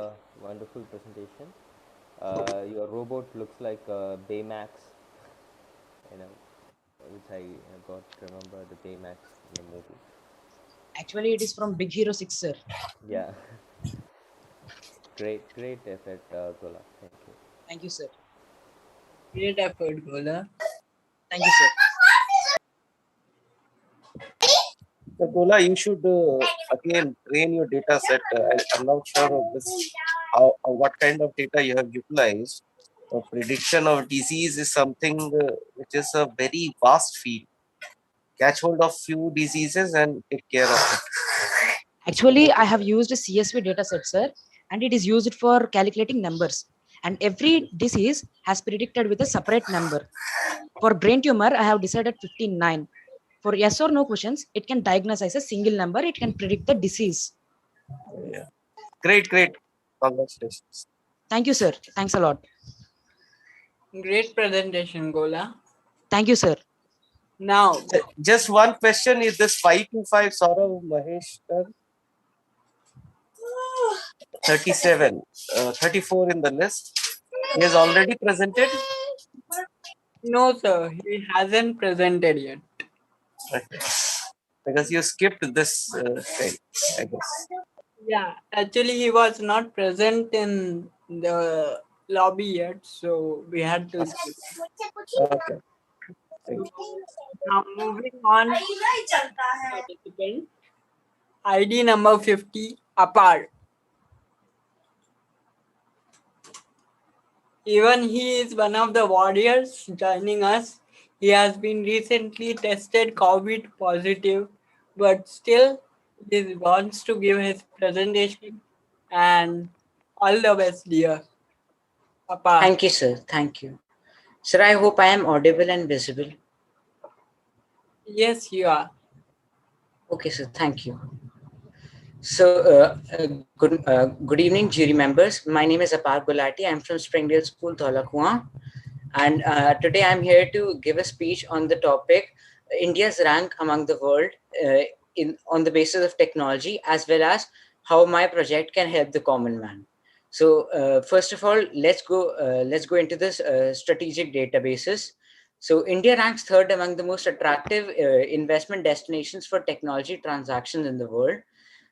Dr. Harshvardhan, our Union Minister of Science and Technology, has also reiterated that technology is a strong priority area for the government, and that technology can help Indians become science-centric. Modern India has also had a strong focus on science and technology, as it realizes that it is a key element for economic growth. India is also among one of the top five countries among space exploration, and the country has regularly undertaken space missions, including missions to the moon like the Chandrayaan and the famed PSLV. And with support from the government, considerable amount of investment and development has incurred in different sectors like agriculture, nuclear power, healthcare, space research, and medical facilities. And this has all been done through scientific research. For example, India is now becoming self-reliant in nuclear technology, as it is looking forward to expand its nuclear capacitors. India's ranking in digital competitiveness, however, fell to the 40th position, four positions lower than last year. India's main weakness included business regulation and difficulty in starting business, because it scored the lowest rank in wireless broadband availability and the number of internet users. However, its top strength included the number of graduates in the youth in sciences and investment in telecommunication, in which it stood in the top 10th position. India also stood in the top 12th position in Asia Pacific countries like China, Korea, Hong Kong, and Singapore. And India is right now aggressively working to establish itself as a leader in industrialization and technological development. And significant amount of development has been done in nuclear energy sector as India looks to expand its nuclear capacity. Moreover, nanotechnology is expected to transform India's pharmaceutical industry. ISRO is likely to launch its first Indian human mission by 2022 this next year. The agricultural sector is also likely to undergo a major revamp because the government has suggested for a technological green revolution. And the government of India is aspiring to position India among the world's top 5 scientific powers. Now coming on to how my project can help people. My project is a stair climbing vehicle. To make transportation easier, I have used a pulley belt based mechanism for transportation. It causes least displacement of center of gravity. Now I would like to conclude my speech by telling some main features of it. It is cost efficient and highly effective. It requires less maintenance. It has easy control and usage. It allows us to have lightweight and rugged design, and it uses various sensors due to which the amount of the height of the step and the number of stairs does not need to be fixed. And this project right now is very feasible. However, I was not able to work onto this project for the past 2 weeks as I was ill. However, I will complete this project within the next few months. Thank you very much. And if there is any suggestion from the jury or if there is any questions, then I would like to answer. Thank you, Apo. It was a good effort that you have made. And Thank you, sir. Take care of your health. Thank you, sir. Thank you, Appa. Thank you, sir. Wow. Jury members and my colleague Gautam bro, it's been like time flew like anything. We have reached the end of the competition. It was a great experience. So, jury members, would you like to share your experience? Actually, there was one participant who didn't make up the competition yet. So, we have been concluded the competition now. So, jury members, please give your views on YSI 2021. Thank you, Dhruv. It was you are a wonderful host here, and you have Gautam and you both have organized this very well. And today it's full of learnings. In terms of environment, climate change, radioactive. It was like so much of learning to to hear from those participants.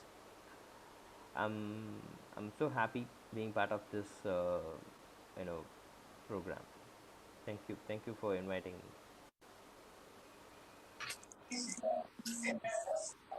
Okay, thank you, Abhiram. It's great connecting to you guys, and YSI, all the best. It's a very unique type of platform for many people, and I believe I have learned a lot through the presentation and what India actually is. There are some of the data I'll take to home and I'll utilize it for some of my speeches in coming soon. But still, I'll also suggest all the startups and the entrepreneurs out here, whenever you talk about any of the technology, it's a very nascent stage where you are learning entrepreneurship and what startup ecosystem is. It's a very live ecosystem and it needs a wonderful intervention at a very right age, and which YSI is catering to. If you have any queries, please reach out to me, and you can share my email ID to participants. And one thing I you see, I'm a technocrat guy. I would like to suggest people who are working for this nuclear hazard waste. So managing that waste is important. The radiation, it will not soon get eradicated. So it's a very important aspect. The space technology people are talking about, and the app is very important in the app field and electronics, robotics. So it's very important for you to learn and understand. And internet is a very good medium wherein you can also go and see a lot of YouTube videos wherein people have already developed such kind of apps and how you can build it. And I look forward for some of the students to come forward with a very good idea and implement it. And we are there to help you out. Thank you so much. Yes, it was really great having you do this. Then thank you, Hexagon, for supporting us year on year and encouraging young scientists to grow in India. Niti Ayog and Kidz, you also were really supportive hand, and really thank you for that. So yes, thanks a lot to each and everyone who made this event a grand success. And students, by tomorrow evening, the results will be announced. So stay tuned.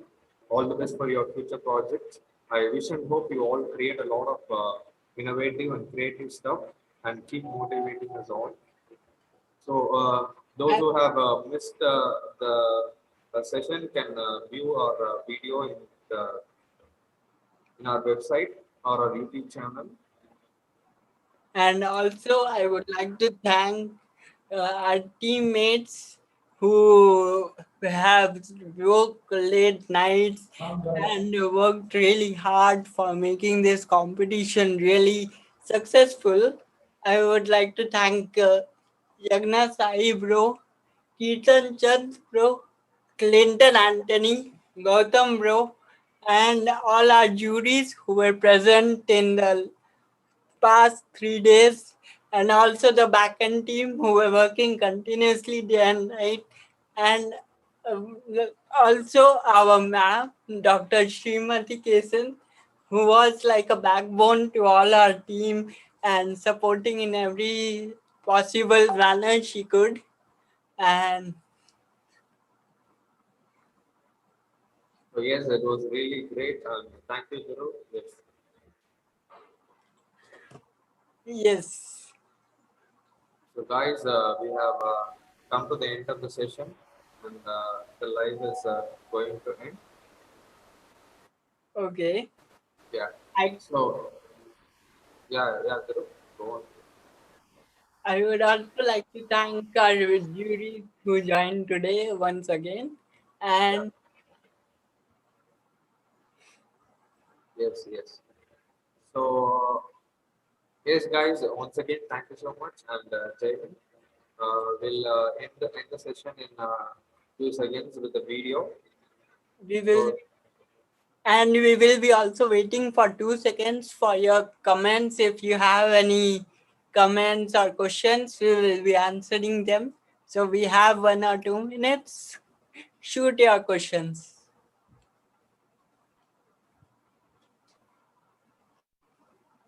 So some are asking for the result date. The results will be announced by tomorrow evening. So please be patient. Tomorrow evening, 6 o'clock, the results will be. Yeah, please check on our website. We'll be getting the results soon.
Hi, good evening. Good evening, everybody. Good evening. Hi, ma'am. Hi. Tomorrow evening, 6 o'clock, the results will. Yeah, please check on our website. Gautam, please. Yeah, definitely, ma'am. Yeah. Thank you so much, participants, for participating. I mean, you guys were amazing, I should say. Each one of you, brilliant presentations, brilliant speech, brilliant ideas, as Mr. Prashant and Abhiram have been noticing, few of them with distinct ideas. Thank you, jury. Thank you, Mr. Abhiram. Thank you, Prashant, for being there patiently listening to all the students. And I'm extremely honored by your presence. And children, tomorrow same time, please log into the Zoom, and you will be the results will be announced. So, ma'am, there are some guys saying that they are your big fan. So I think you have to say something special to your fans. Yeah, I think it's a real honor. Actually, I'm also a big fan. So please. Thank you, children. Sorry, I'm not switching on my video because due to a personal reason, I'm unable to switch on the video. I'm just talking to you, children. I'm so sorry. Thank you so much for the excellent participation. Brilliant, I should say. We will be happy to induct a few of you children into our team to work on our next projects. And we will let you know shortly also about your prizes. I know you all must be too excited. Tomorrow, 6 o'clock, we will all regroup again in the Zoom link, and the list and the prizes will be announced. But whether you win or lose, each of you have done brilliant, and keep this scientific temper going, because that's what is important. And the country needs you, young children. We need you. So keep that scientific temper going. Thank you so much. Jai Hind. Yeah, thank you so much, ma'am.